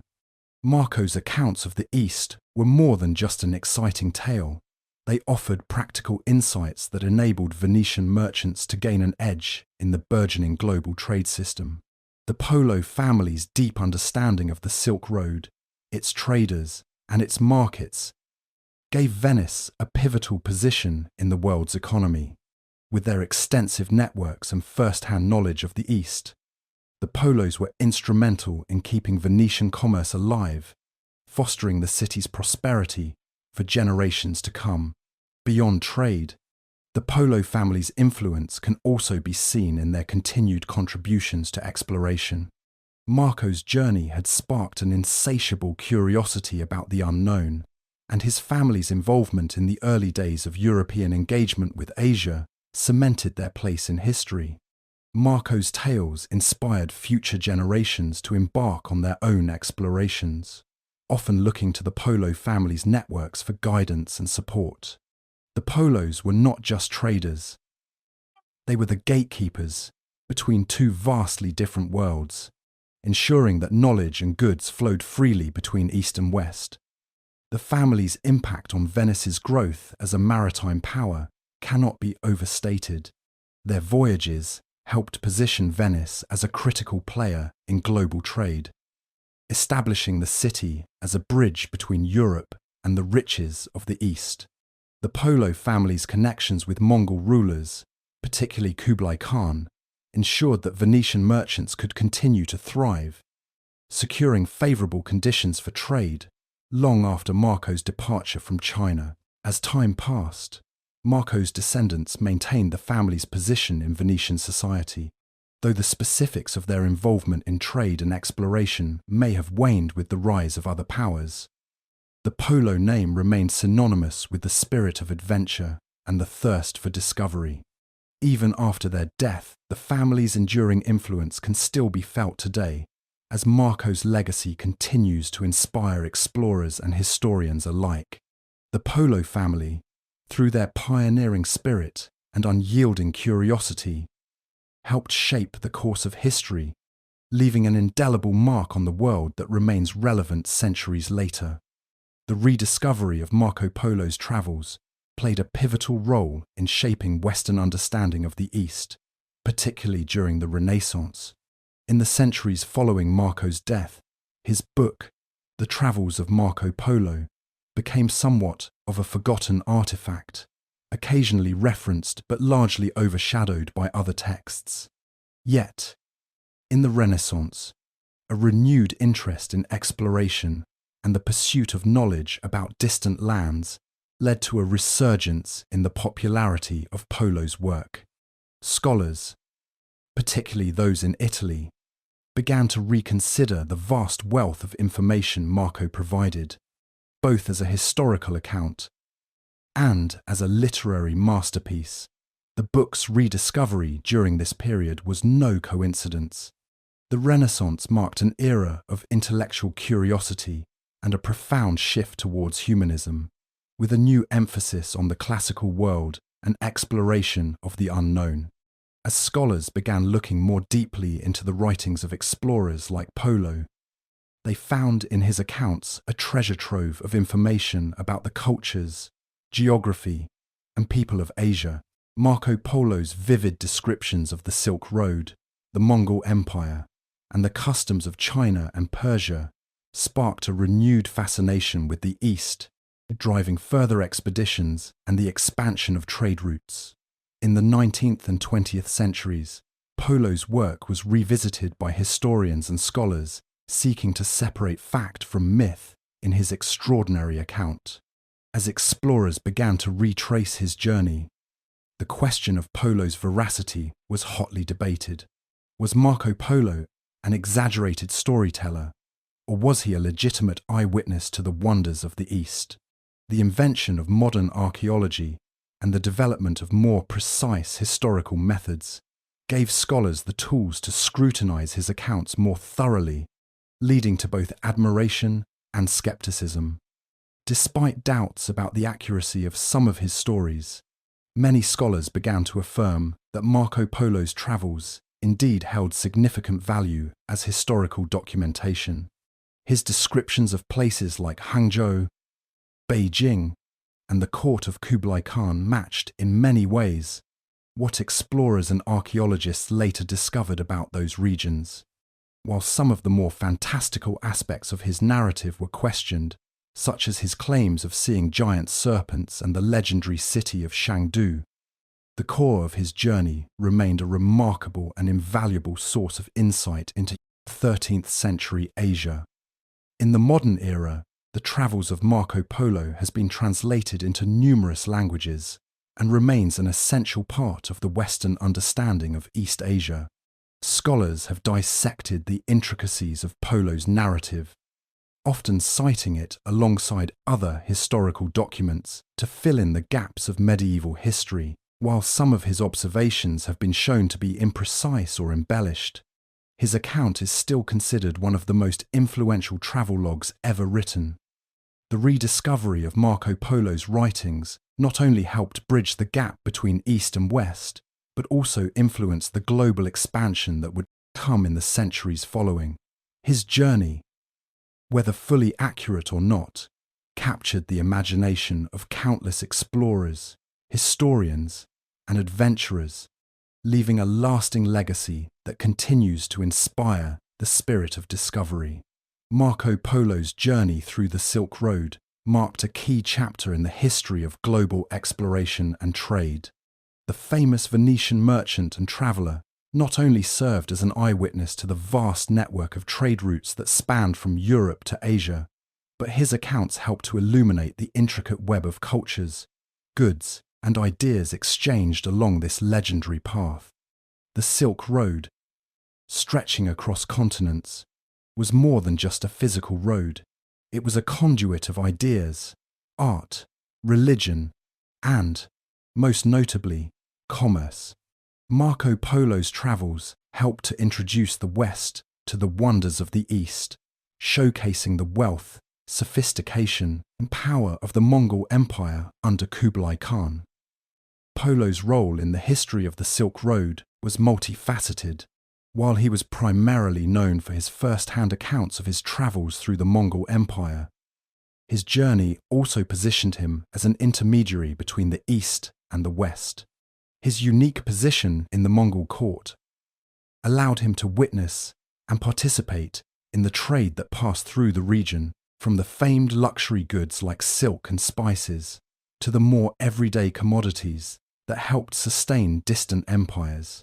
Polo's travels, particularly in China, Persia, and Central Asia, were integral in connecting these disparate civilizations, ensuring that goods flowed freely across vast distances and between different cultures.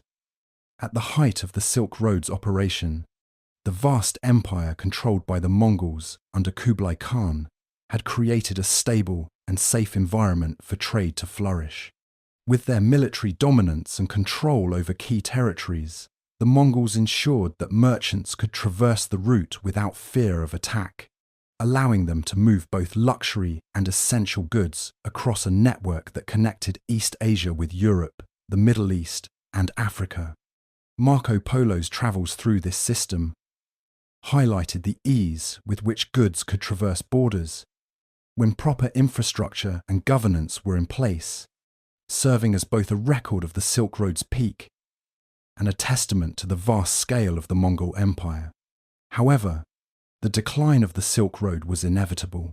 Several factors contributed to the route's eventual fall, and Polo's accounts unwittingly foreshadowed the end of this ancient trade network. The Mongol Empire's fragmentation after the death of Kublai Khan destabilized the region, making travel dangerous once again. Moreover, the rise of maritime trade routes during the Age of Exploration slowly rendered the overland Silk Road less practical. European explorers like Christopher Columbus and Vasco da Gama eventually found sea routes to Asia, bypassing the need for overland trade. The spread of the Black Death and internal political instability in the regions along the Silk Road further accelerated its decline, ending the centuries-old connections between East and West. The decline of the Silk Road had lasting effects on global trade, with the most significant being the shift in power to maritime trade networks. New trading hubs like Lisbon and Amsterdam began to replace the ancient crossroads of Central Asia, and the nature of global commerce fundamentally changed. Polo's accounts, however, remained an essential reminder of the interconnected world that once thrived along the Silk Road, inspiring a new generation of explorers and serving as a lasting testament to the complex exchanges that had once defined the world's commerce.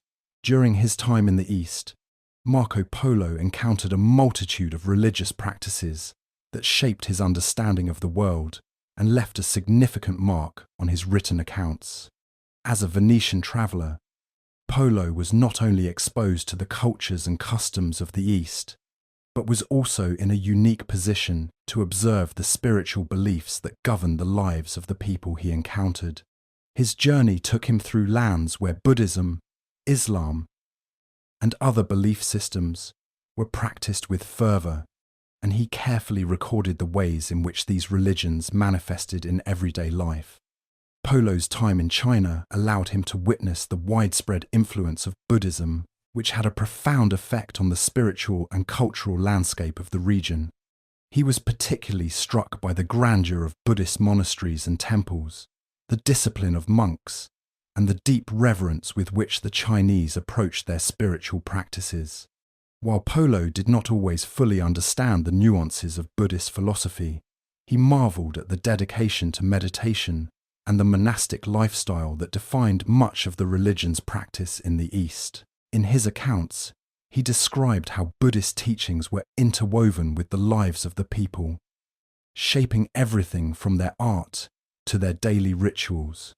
However, Polo's descriptions also revealed his occasional confusion and lack of depth in understanding the more abstract elements of Buddhism, such as its doctrines of reincarnation and nirvana, which he found difficult to reconcile with his own Christian beliefs. Islam, on the other hand, was a religion Polo encountered extensively during his travels through the Middle East and Central Asia. He was particularly impressed by the Muslims' piety, their strict adherence to prayer, and their dedication to fasting during Ramadan. Polo observed Islamic customs in cities like Bukhara and Baghdad, where he was exposed to the intellectual and cultural achievements of the Islamic Golden Age. He noted the advanced knowledge of science, mathematics, and medicine that was prevalent in the Muslim world, and was particularly struck by the call to prayer echoing across the cities he visited. While he respected Islam's influence, Polo's Christian background sometimes coloured his interpretation of Muslim practices, and he did not always understand the theological underpinnings that shaped the religion's practices. Polo also encountered other belief systems during his journey, including the traditional animist beliefs of the Mongols and the various religious practices that permeated the Silk Road. He remarked on the Mongols' shamanistic rituals and their belief in spirits and the supernatural, which contrasted sharply with the more established religions he encountered. These practices left a lasting impression on Polo, who described them with a mixture of fascination and bewilderment. As a Christian, he struggled to understand the spiritual connections between the natural world and the divine that were so integral to Mongol beliefs. Ultimately, Marco Polo's encounters with various religions in the East broadened his understanding of the diverse ways people find meaning and order in their lives.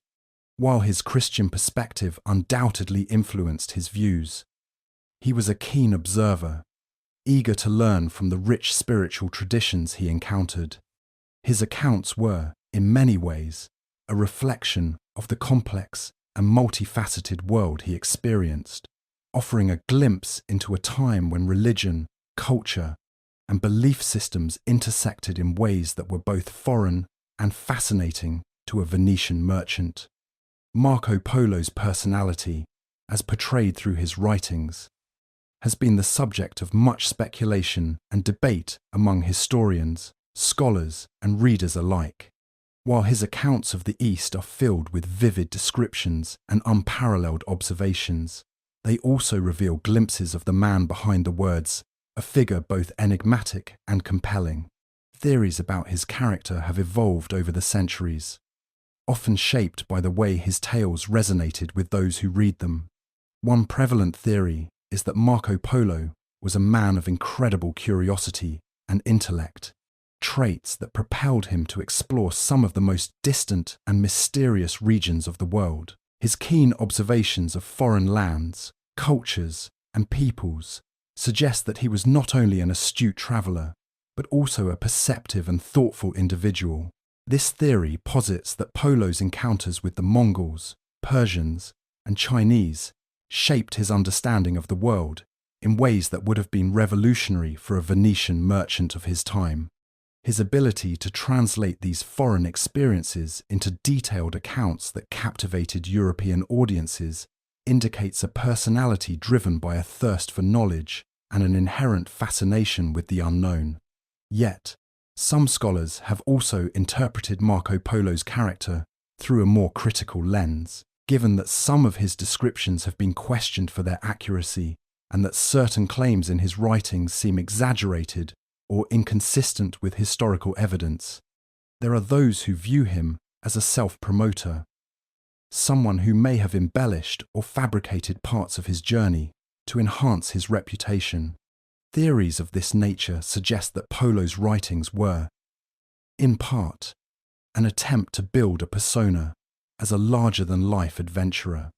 They argue that he may have exaggerated his experiences or even relied on hearsay rather than first-hand encounters, especially when describing lands he may not have actually visited. Another interpretation of Marco Polo's personality reflects the complex role he played in the broader context of Venetian society and the political environment of his time.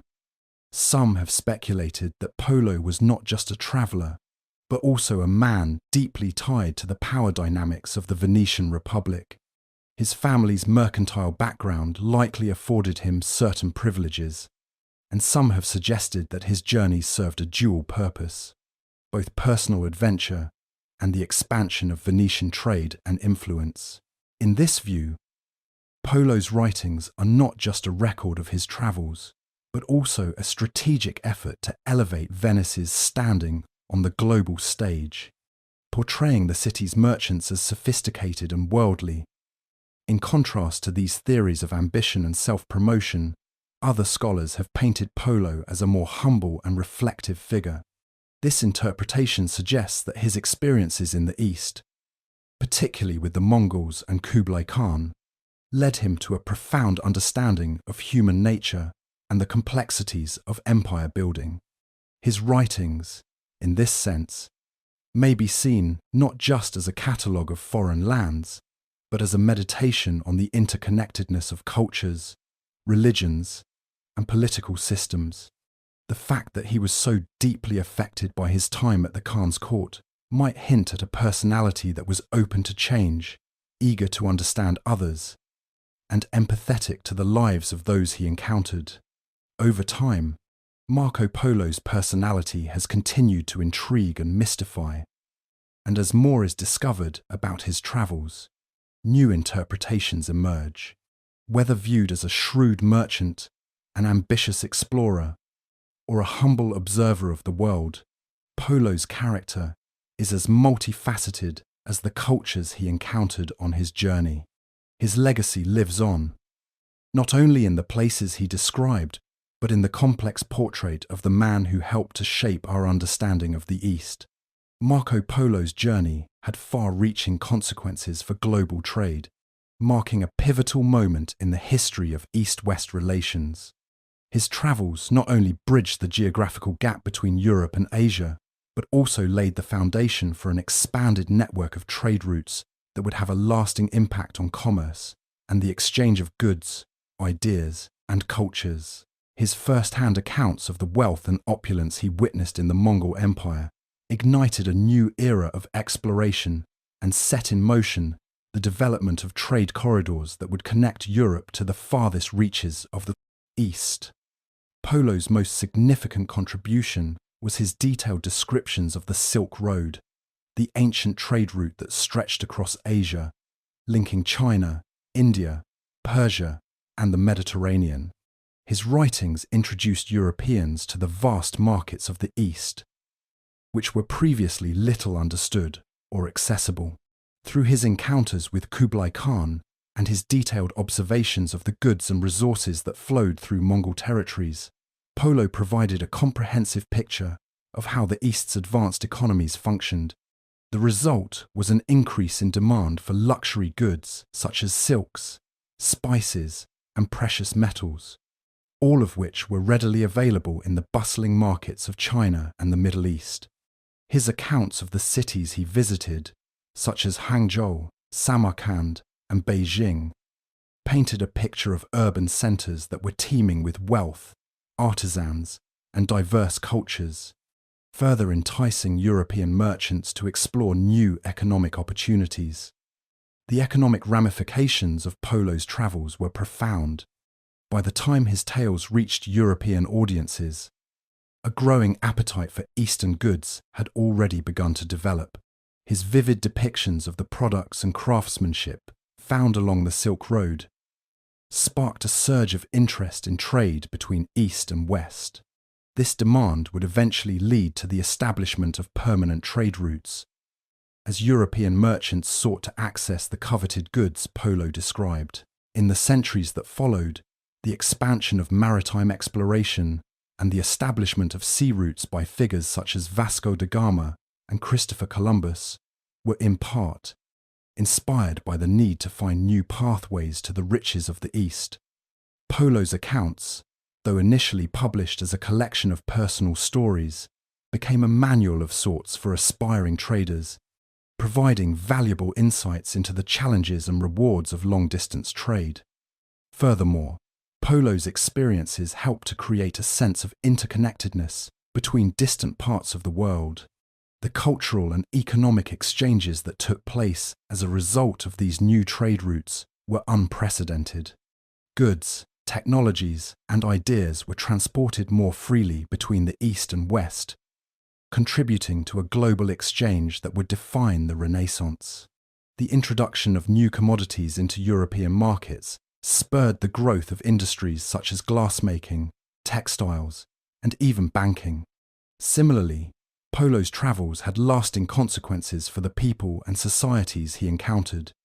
His descriptions of the Mongol Empire, Persia, and China led to greater awareness and understanding of these cultures, altering perceptions and fostering a spirit of curiosity that would drive further exploration. In this way, Marco Polo's journey was not just an extraordinary adventure, but a catalyst for a new era of economic and cultural exchange.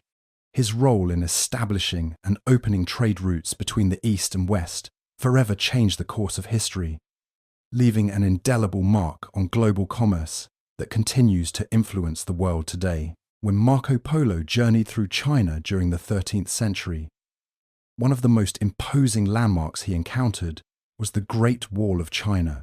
In his accounts, Polo described the wall as a magnificent and formidable structure, built to protect the vast Mongol Empire from external threats.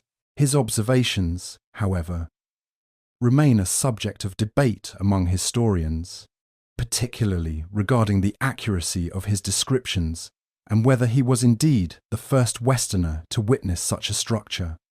Polo's account of the Great Wall was steeped in awe, as he recounted the vastness of the wall stretching across the northern borders of China. According to Polo, the wall was an astonishing feat of engineering, composed of massive stone blocks and built to defend against invasions from the north.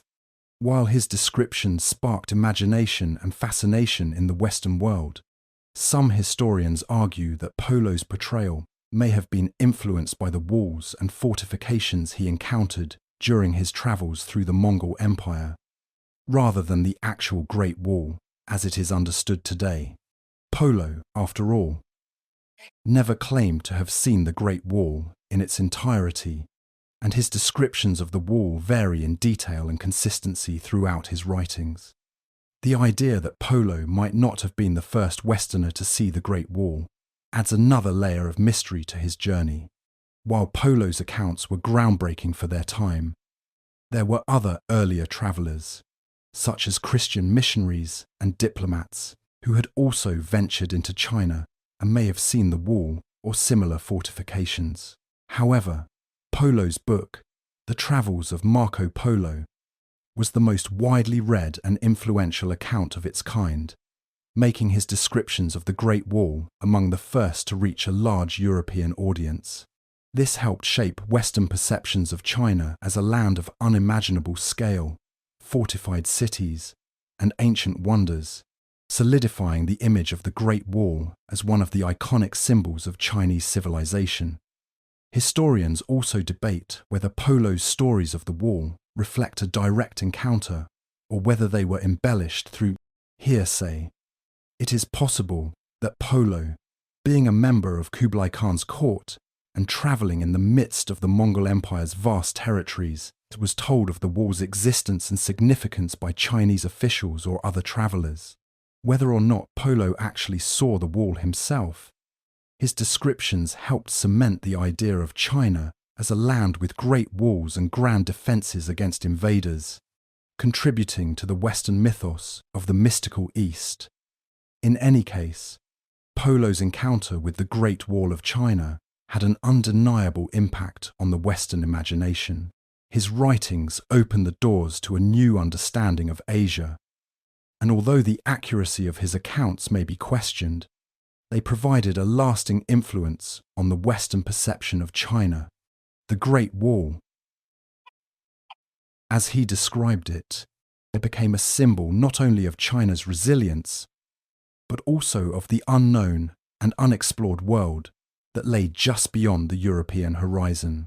When Marco Polo ventured through the vast expanse of the Mongol Empire, one of the most intriguing aspects of his journey was the extraordinary array of animals he encountered. Polo's accounts brimmed with descriptions of exotic creatures that were unlike anything seen in Europe at the time. These animals fascinated the European world, igniting curiosity and fueling myths that would shape Western perceptions of distant lands for centuries. His detailed descriptions of the creatures he encountered played a significant role in influencing early European zoology. Even if some of his observations were exaggerated or misunderstood, Polo encountered a variety of animals that had never before been seen by Europeans, such as the fierce rhinoceros and the majestic giraffe, which he described with a sense of awe. His mention of these creatures, often with poetic flair, created a sense of wonder about the faraway lands of the East. For instance, Polo described the rhinoceros as a creature with a hide that was so thick that no sword or spear can pierce it. His vivid portrayal painted a picture of an animal that was both invincible and majestic, much like the lands Polo was exploring. Similarly, his accounts of the giraffe, a creature he encountered in the Mongol court, stirred imaginations. He described it as an animal with a very long neck and a peculiar form, which he believed to be a cross between a camel and a leopard. Although his identification was incorrect, it demonstrated his awe at the animal and his attempt to make sense of something entirely foreign. The European fascination with these animals extended beyond mere curiosity. Polo's descriptions had a lasting impact on the development of zoology in Europe. The creatures he described were often seen as exotic marvels and symbols of the mysteries of the East. His detailed accounts were among the earliest written records of these animals in Western Europe, and for many years, his book became a key source for those wishing to learn about the fauna of far-off lands. Polo's stories provided the first accurate descriptions of animals like the rhinoceros and giraffe, although some of his more fantastical claims, such as the creatures that could not be harmed by weapons, were based on hearsay or exaggeration. Polo's influence on European zoology went beyond simply piquing curiosity. His accounts also ignited a scientific interest in the study of animals. The more accurate and detailed Polo's descriptions became, the more European scholars began to question what they had long taken for granted about the natural world. Polo's book encouraged scholars to pursue more empirical observations, which eventually led to a greater understanding of the diversity of life on Earth. His accounts, though sometimes muddled with error, laid the groundwork for future explorations and contributed to the growing body of knowledge that would later shape the field of zoology. In this way, Marco Polo's encounters with the exotic animals of Asia provided much more than just tales of wonder. They offered a window into a world previously unimaginable. His descriptions, no matter how fantastical, helped open European minds to the vast diversity of life on the planet, fostering a curiosity about the natural world that would eventually fuel the scientific discoveries of the Renaissance and beyond. Marco Polo's time at Kublai Khan's court offered him a rare and privileged glimpse into the grandeur of Mongol rule. Living in the heart of the Mongol Empire, Polo found himself immersed in a world that was vastly different from the one he had known in Venice.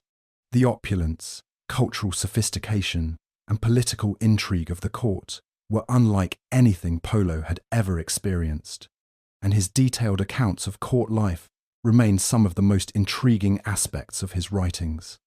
At the court of Kublai Khan, Polo was exposed to a level of luxury and refinement that fascinated him. He described the palace as an imposing and extravagant structure, filled with treasures, fine furnishings, and a wealth of commodities that demonstrated the immense wealth of the Mongol Empire. The Khan's court was a melting pot of cultures, bringing together the best of Chinese, Persian, and Turkic traditions, and Polo took note of the intricate rituals and ceremonial practices that defined the life of the Mongol elite. These rituals, which involved both imperial grandeur and practical governance, were deeply tied to the Khan's authority and his ability to project power across his vast empire. Politically, Polo observed a system that was both centralized and highly efficient, yet rooted in a unique Mongol sense of authority. Kublai Khan, with his ambitions of unifying China under Mongol rule, operated with a clear focus on consolidating power, balancing military strength with cultural integration. Polo marveled at how Kublai, though a foreign conqueror in China, adopted many Chinese customs and philosophies while still maintaining the martial traditions of the Mongols. The court was a microcosm of this synthesis of cultures, where Mongol, Chinese, and Central Asian officials worked side by side. Polo was particularly struck by the Khan's open-door policy, which allowed a variety of diplomats, merchants, and travellers to present themselves at court, creating an atmosphere of cosmopolitan exchange. Yet, beneath the surface of wealth and grandeur, Polo also witnessed the political challenges that came with ruling an empire as vast as Kublai's. The Mongol rulers were constantly dealing with both internal and external threats, whether from rebellious regions or rival factions within the court. Kublai Khan's ability to maintain control over such a diverse and expansive realm was a testament to his political astuteness.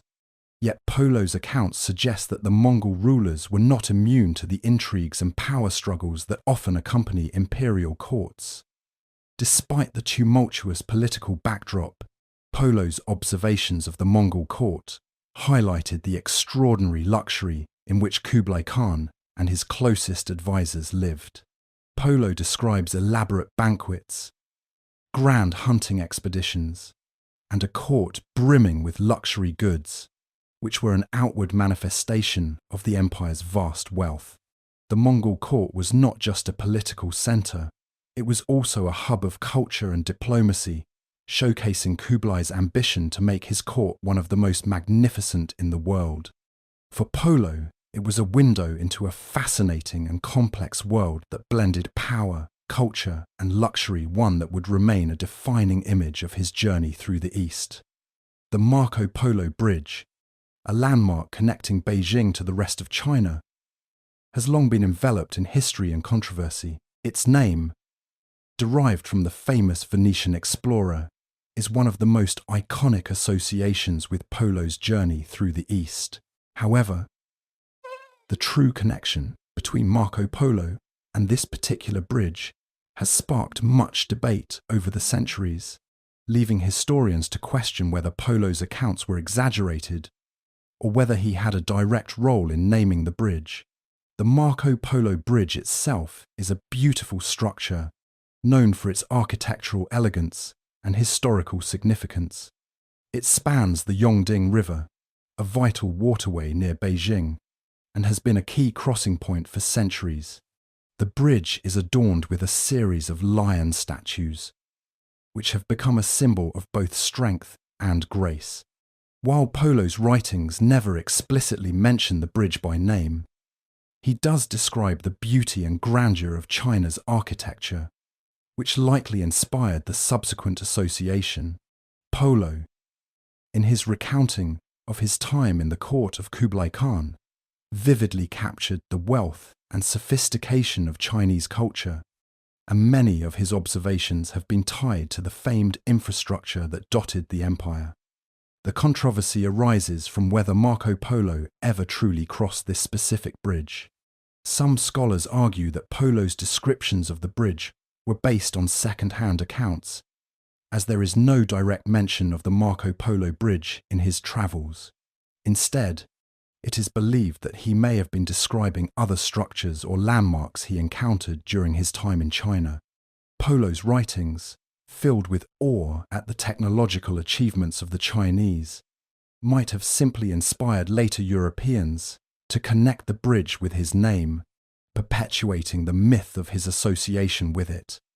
In addition to the historical debate, the Marco Polo Bridge also holds a place of importance in more recent history. In 1937, the bridge became the site of a violent and infamous event that helped trigger the Second Sino-Japanese War.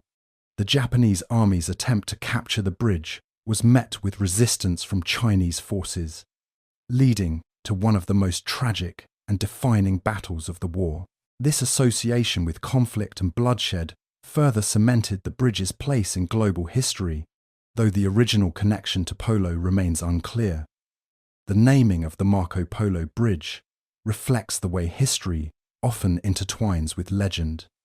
Polo's name became synonymous with adventure, discovery, and the mysteries of the East, and as such, it is unsurprising that the bridge was given his moniker. However, the debate about whether Polo himself ever truly saw or crossed the bridge adds a layer of intrigue to his legacy. The bridge, in all its historical and symbolic significance, continues to carry with it the weight of Polo's explorations, regardless of whether the Venetian ever set foot on its stones. Marco Polo's writings, particularly his famous Travels, have long been a subject of intrigue and skepticism, raising questions about the extent of his first-hand knowledge of the East. While Polo's accounts are often rich with detail, depicting cities, cultures, and customs he allegedly encountered during his time in the Mongol Empire, historians and scholars have debated how much of the information he presented was based on his own experiences and how much was influenced by others, or even second-hand sources. Polo's time in the East spanned over 2 decades, and while he was certainly a keen observer of the world around him, it is difficult to discern the true depth of his interactions with the places he visited. His proximity to Kublai Khan and the Mongol court, where he served as a confidant and envoy, suggests that he had direct access to many aspects of Mongol and Chinese culture. He had opportunities to travel through key regions such as Persia, Central Asia, and China, and his descriptions of the Mongol Empire are some of the most vivid and detailed in Western accounts of the period. Yet, despite his close connection to the Khan's court, it is possible that Polo's knowledge was influenced not just by his own experiences, but also by the stories of other travelers, merchants, and envoys who had passed through the same regions. The challenge in discerning Polo's first-hand knowledge lies in the nature of medieval travel and communication. In the 13th century, journeys were long, dangerous, and often fragmented, with many travelers relying on a combination of personal experience and information gathered from others along the way. Polo himself may have heard stories or received reports from other traders, scholars, and even diplomats who had made similar journeys. This would have contributed to the vast amount of knowledge Polo was able to relay in his writings, even if he had not personally witnessed every aspect he described. It is entirely possible that Polo's narrative was shaped by the stories he had heard during his time in the East, and in this sense, his accounts may reflect a synthesis of direct experience and the knowledge of others. One key area of uncertainty in Polo's writings is his description of places he may never have visited. For instance, he speaks in great detail about the customs of the Chinese, the grandeur of their cities, and even the specifics of the Great Wall. While Polo may have travelled extensively within the Mongol Empire, it is unclear whether he actually ventured to some of the more distant corners of China, or if these details were relayed to him by those who had. In this way, Polo's work can be seen as both a personal account and a composite of the collective knowledge of various travellers, blending first-hand observation with the shared stories of others. Over time, many have come to view Polo's travels not just as an account of his own journey, but as a narrative that reflects the curiosity and imagination of a world eager to understand the mysteries of the East. While the extent of Polo's direct experience may remain shrouded in mystery, his work continues to captivate readers and historians alike, offering a glimpse into a world that was largely unknown to Europe at the time. Marco Polo's journey, though completed long before the Age of Discovery, became a crucial piece in the puzzle that would later inspire an era of unprecedented exploration. His detailed accounts of the East, rich with descriptions of exotic lands, people, and treasures, fired the imaginations of Europeans, embedding the idea of distant, unexplored worlds into the collective consciousness. While Polo's own explorations predated figures like Columbus, the world he described would eventually push explorers to venture beyond the known world, seeking the riches and knowledge he had laid out in his writings. It is widely believed that Polo's influence extended far beyond his own time, contributing directly to the wave of curiosity and ambition that led to the Age of Discovery. One of the most direct connections can be found in Christopher Columbus, who famously used Polo's accounts as a reference point for his own transatlantic voyages. Columbus, inspired by Polo's descriptions of Asia's wealth and the possibility of reaching it by sailing westward, embarked on his own quest to find a faster route to the east. Polo's tales, filled with descriptions of the luxurious riches of China, the spices of the Far East, and the wealth of the Mongol Empire, stirred in Columbus and others a burning desire to replicate these journeys and find trade routes that bypass the dangers and restrictions of overland travel.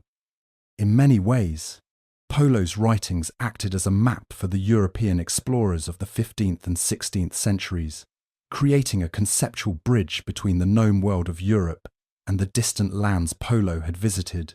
His work illuminated a vast world, filled with opportunities for trade and riches, beckoning the West to discover these distant shores.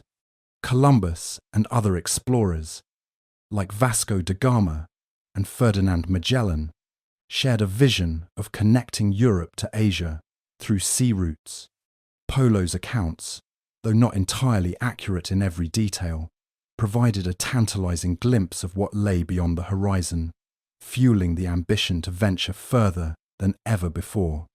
However, it's important to note that while Polo's influence on the Age of Discovery is undeniable, he was not the sole catalyst. The rise of powerful nation-states in Europe, the development of new maritime technology, and the increasing demand for Asian spices and goods were all factors that contributed to the explosion of exploration in the 15th century.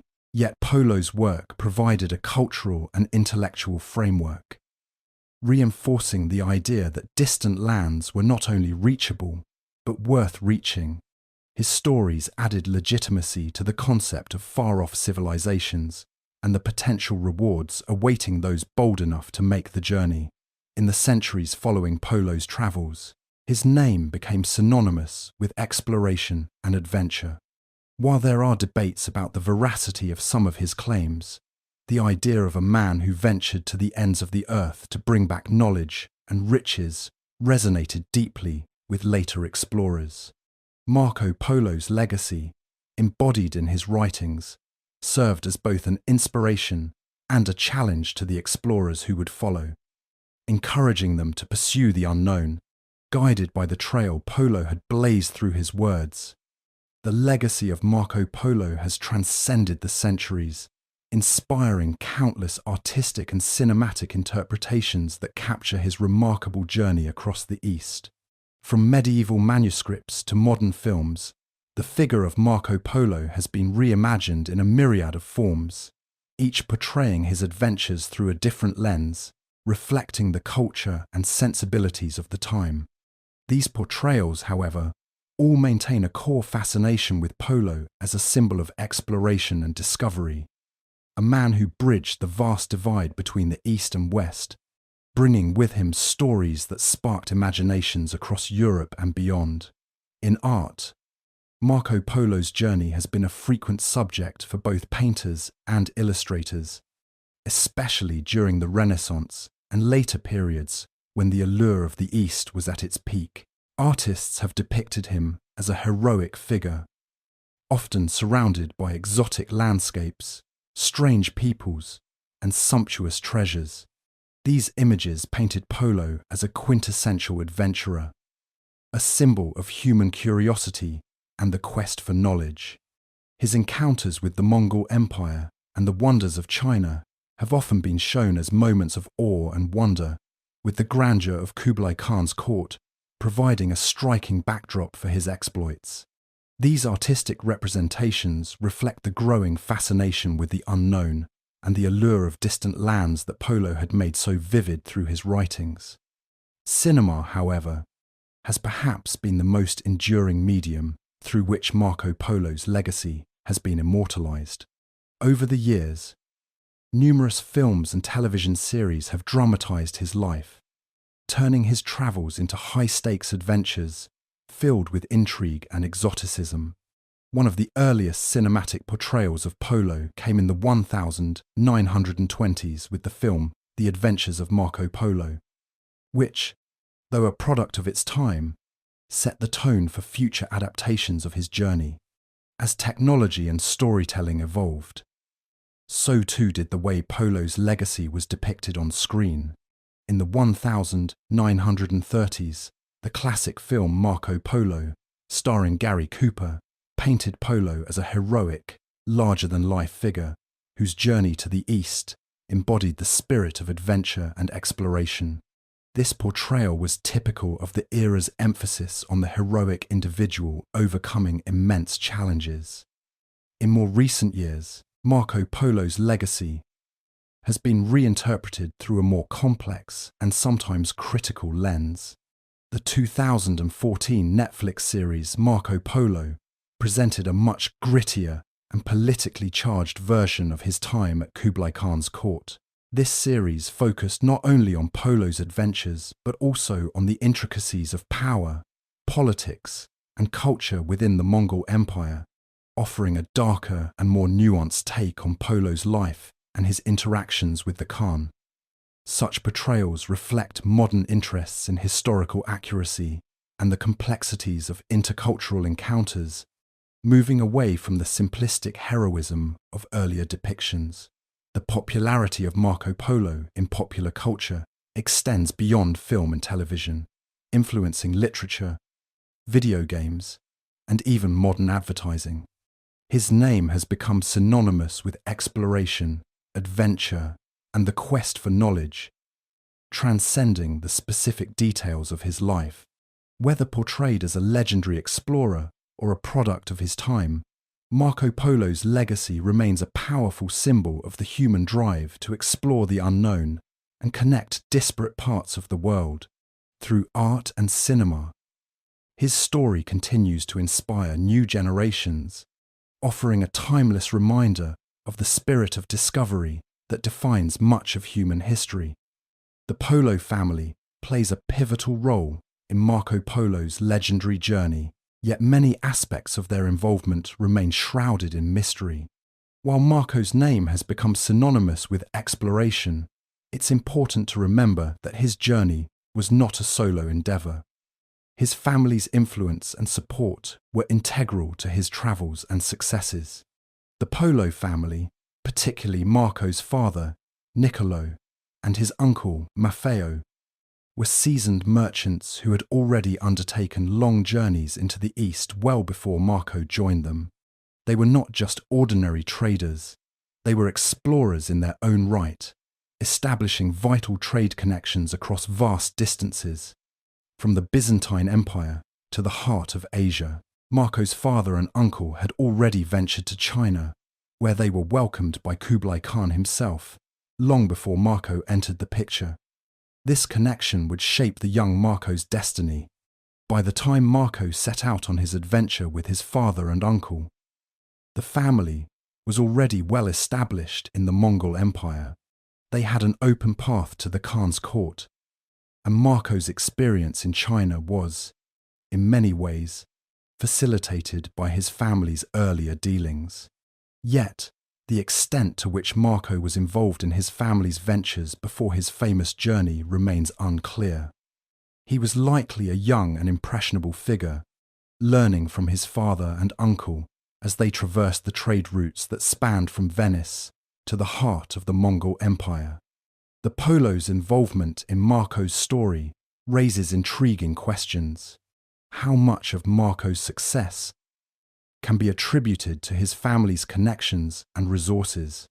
The family's deep engagement in the world of trade would have undoubtedly played a significant role in his ability to access rare knowledge and resources.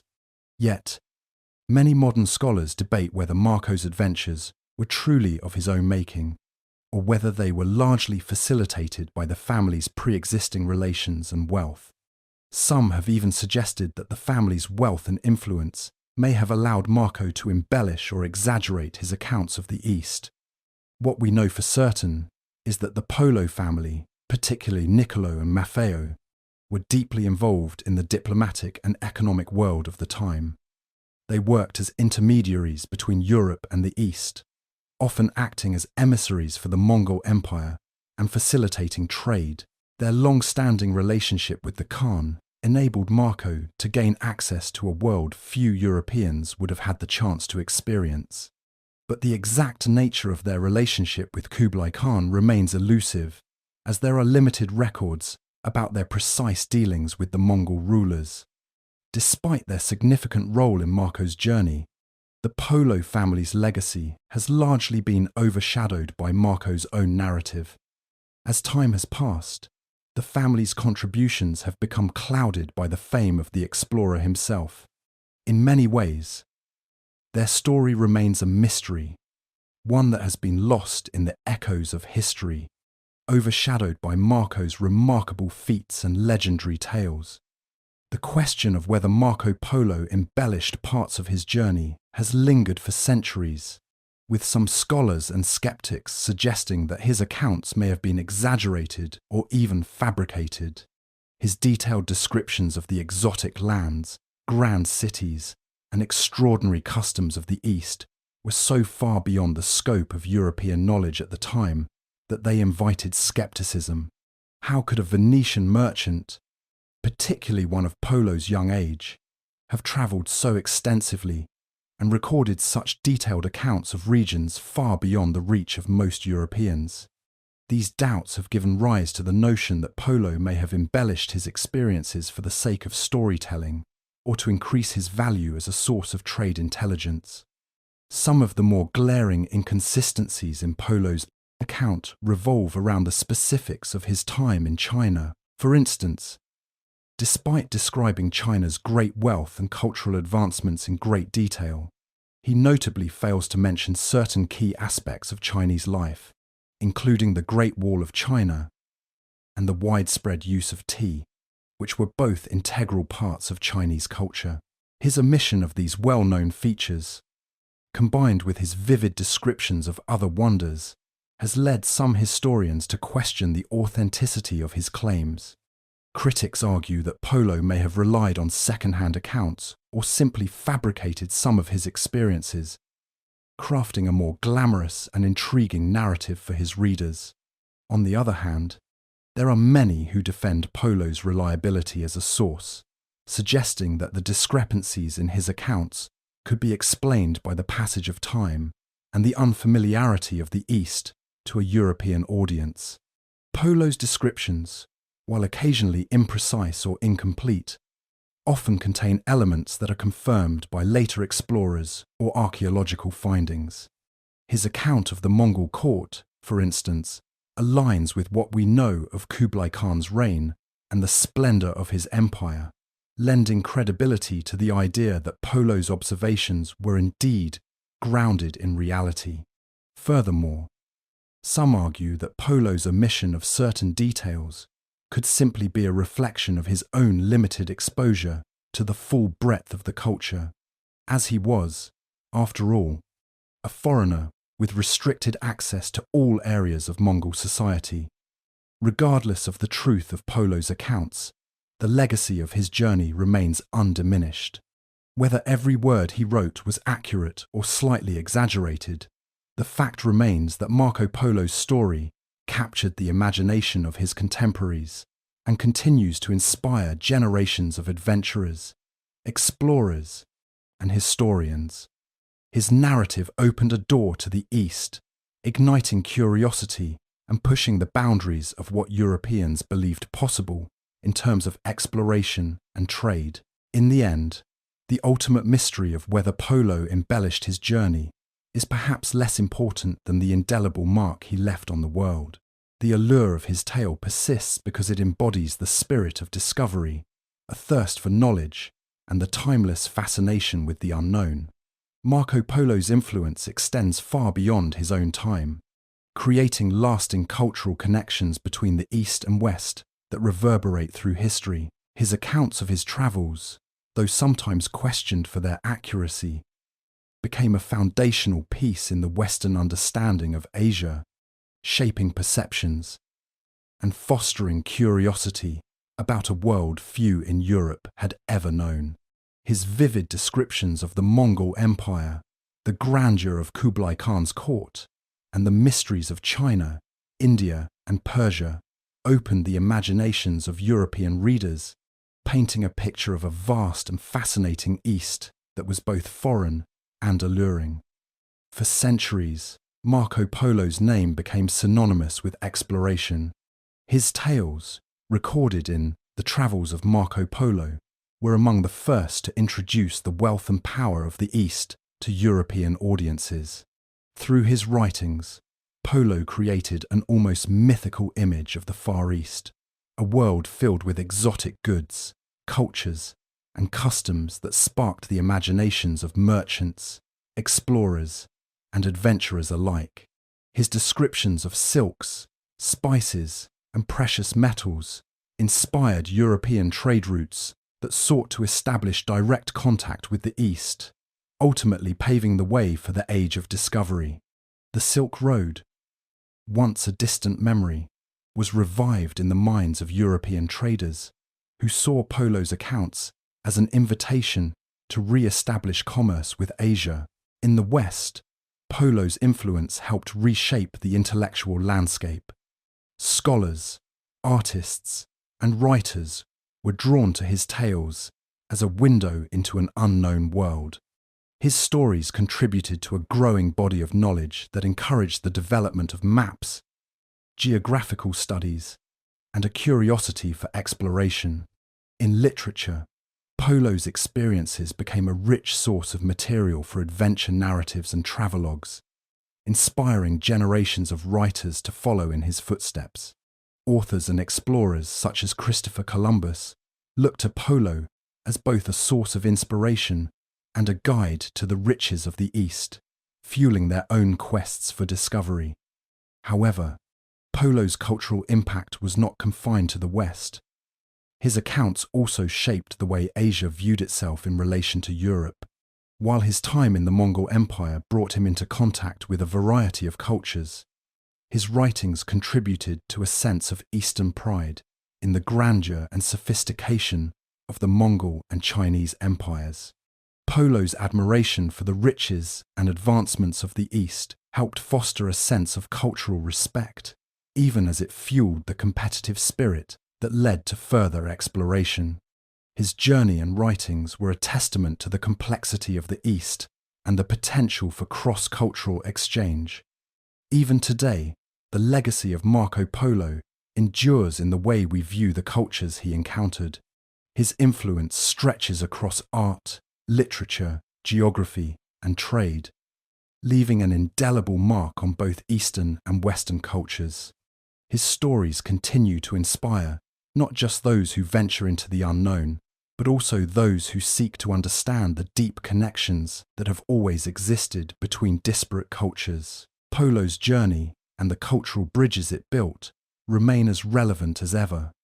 After over 2 decades spent travelling through Asia, Marco Polo returned to Venice in 1295, bringing with him a wealth of stories that would forever change how the West viewed the East. The Venetian city that he came back to, however, was vastly different from the one he had left. The rise of new mercantile powers and political shifts had reshaped the dynamics of Venetian society. Yet, for Marco, the return was bittersweet. Having been absent for so long, he was now an outsider in his own home, his adventures making him both a figure of awe and skepticism. Upon his return, Marco Polo found himself in an unusual position. He had amassed stories of unimaginable wealth, grand cities, and vast empires. But many of his fellow Venetians viewed him with a mixture of admiration and doubt. His family, particularly his father and uncle, had already settled back into Venetian life. But Marco's return was different. He was no longer just a merchant or a traveller. He had become a living legend, someone whose tales seemed too fantastical to believe. Some questioned the authenticity of his journey, considering some of his accounts to be exaggerated or outright fabricated. The idea of a Venetian man travelling so far and experiencing the riches of Kublai Khan's court appeared to many as a mere fairy tale. Nevertheless, Marco Polo's stories had captivated those who were willing to listen. As he reintegrated into Venetian life, he became a sought-after figure, often recounting his adventures to anyone who would listen. His accounts of China, the Mongol Empire, and the diverse cultures he encountered left an indelible impression on his contemporaries, especially in the context of trade and exploration.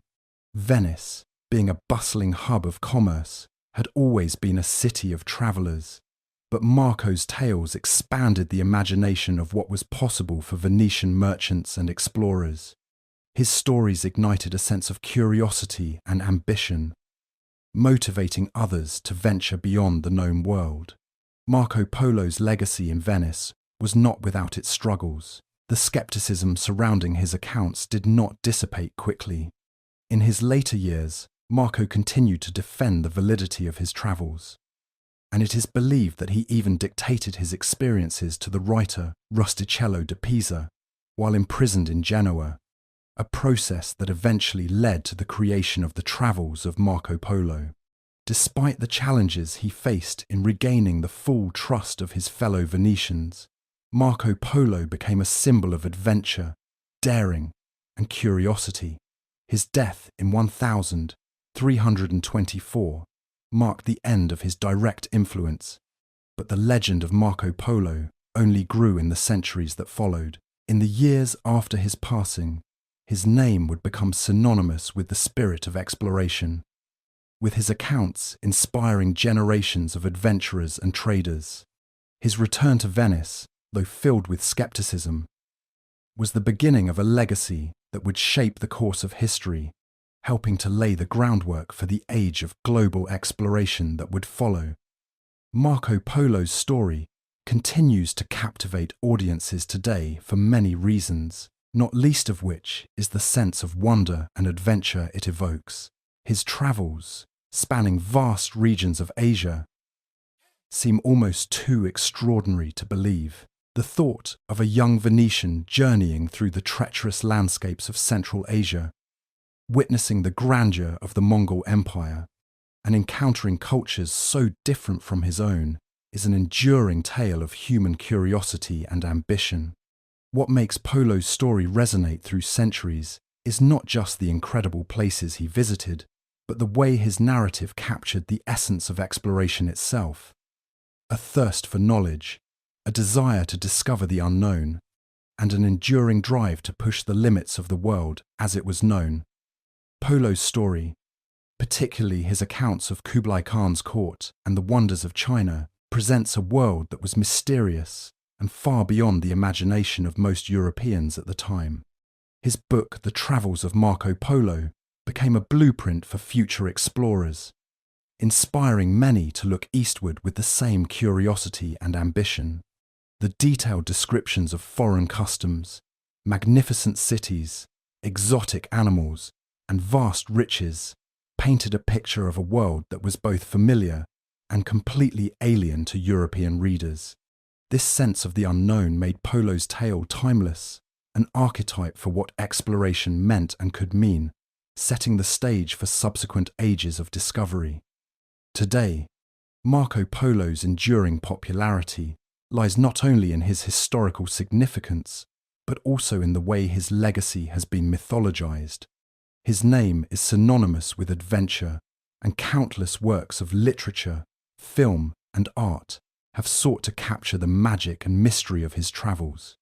The story of Marco Polo continues to be retold, reshaped, and reinterpreted in various forms, from the books and documentaries that aim to explore the accuracy of his accounts, to the modern retellings that focus on the adventure and drama of his journey. His life has inspired generations of writers, including those who followed in his footsteps, whether in travel writing or exploration narratives, seeing in Polo a model for a life lived at the edges of the known world. Polo's influence extends far beyond the realm of fiction and history. His contributions to travel writing set the tone for much of what we recognize in modern exploration literature. From the accounts of great adventurers who followed in his footsteps to the more personal narratives of wanderers, Polo's name has become a symbol of what it means to travel with both wonder and purpose. His ability to observe, document, and translate unfamiliar worlds into language accessible to Europeans helped shape the way the West views the East even today. Marco Polo's travels, now centuries old, remain a powerful influence in the imagination of readers, travelers, and explorers. His stories continue to inspire new generations to embark on journeys of discovery, whether through books, art, or their own travels. Polo, in his pursuit of the unknown, ultimately became the face of exploration itself, a figure whose enduring appeal transcends time, providing a lasting testament to the human spirit of adventure. Marco Polo's journey through Asia remains one of the most intriguing chapters in the history of exploration, but when it comes to assessing what he truly discovered, the line between myth and reality often blurs. His famous account, The Travels of Marco Polo, is filled with vivid depictions of the lands, peoples, and customs he encountered. Yet much of what he recorded had already been known, at least in part, to those in the West. The question then becomes what was genuinely new in Polo's observations, and what was already part of the collective knowledge shared by earlier travellers and traders. One of the most significant contributions Polo made to Western knowledge was his descriptions of the Mongol Empire and, in particular, his detailed accounts of Kublai Khan's court. While the existence of the Mongols was not unknown to Europeans, Polo's intimate portrayal of their customs, governance, and military organization was. He provided one of the earliest in-depth records of the Mongols' impressive administrative system and their vast empire, which spanned from China to Persia. His accounts of their military campaigns, social structure, and even innovations like the postal system were new to most Europeans, who had little contact with this vast and diverse culture. Polo also provided detailed descriptions of the cities and wonders of China, many of which were previously shrouded in mystery. His accounts of Hangzhou, with its advanced infrastructure, large population, and sophisticated culture, were groundbreaking. He was the first to give a detailed description of paper currency in circulation, which would have been utterly foreign to the West, where coinage was the norm. Similarly, Polo's mention of the use of coal as fuel was revolutionary, as it was not known in Europe at the time. However, not all of Polo's discoveries were entirely groundbreaking. Some of his reports, especially about the customs and practices of the people he encountered, were not entirely new to the West. The Venetian traveller did not make the first contact with Eastern civilizations. Trade routes had been established for centuries through the Silk Road, and travellers like the Arabs had been relaying information about Asia long before Polo's time. For instance, Polo's descriptions of spices, silk, and other luxury goods in the East were already well known to merchants who had long been trading along these routes. In addition, some critics have pointed out discrepancies in Polo's narrative. For instance, his famous account of never mentioning the Great Wall of China, despite his prolonged stay in China, raises questions about how accurate his descriptions were. Some historians argue that much of what he wrote may have been second-hand information from other travellers or embellished to make his journey seem more extraordinary. Ultimately, Polo's legacy is less about the new discoveries he made and more about how he presented the world of the East to a Western audience that had little understanding of it.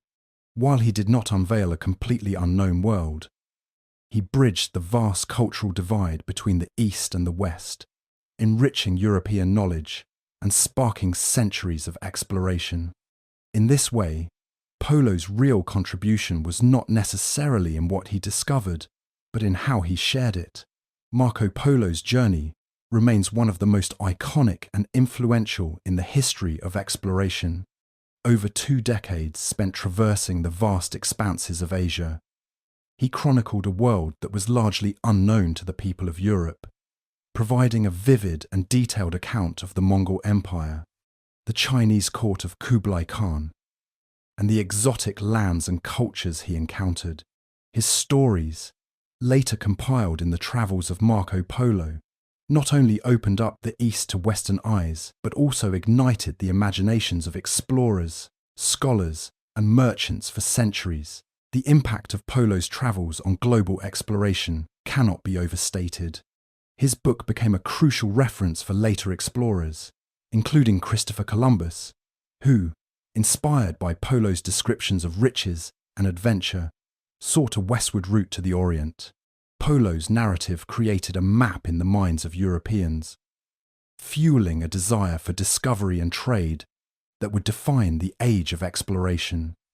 Even as his accounts were questioned over the years for their accuracy, their influence on exploration and the opening of trade routes cannot be diminished.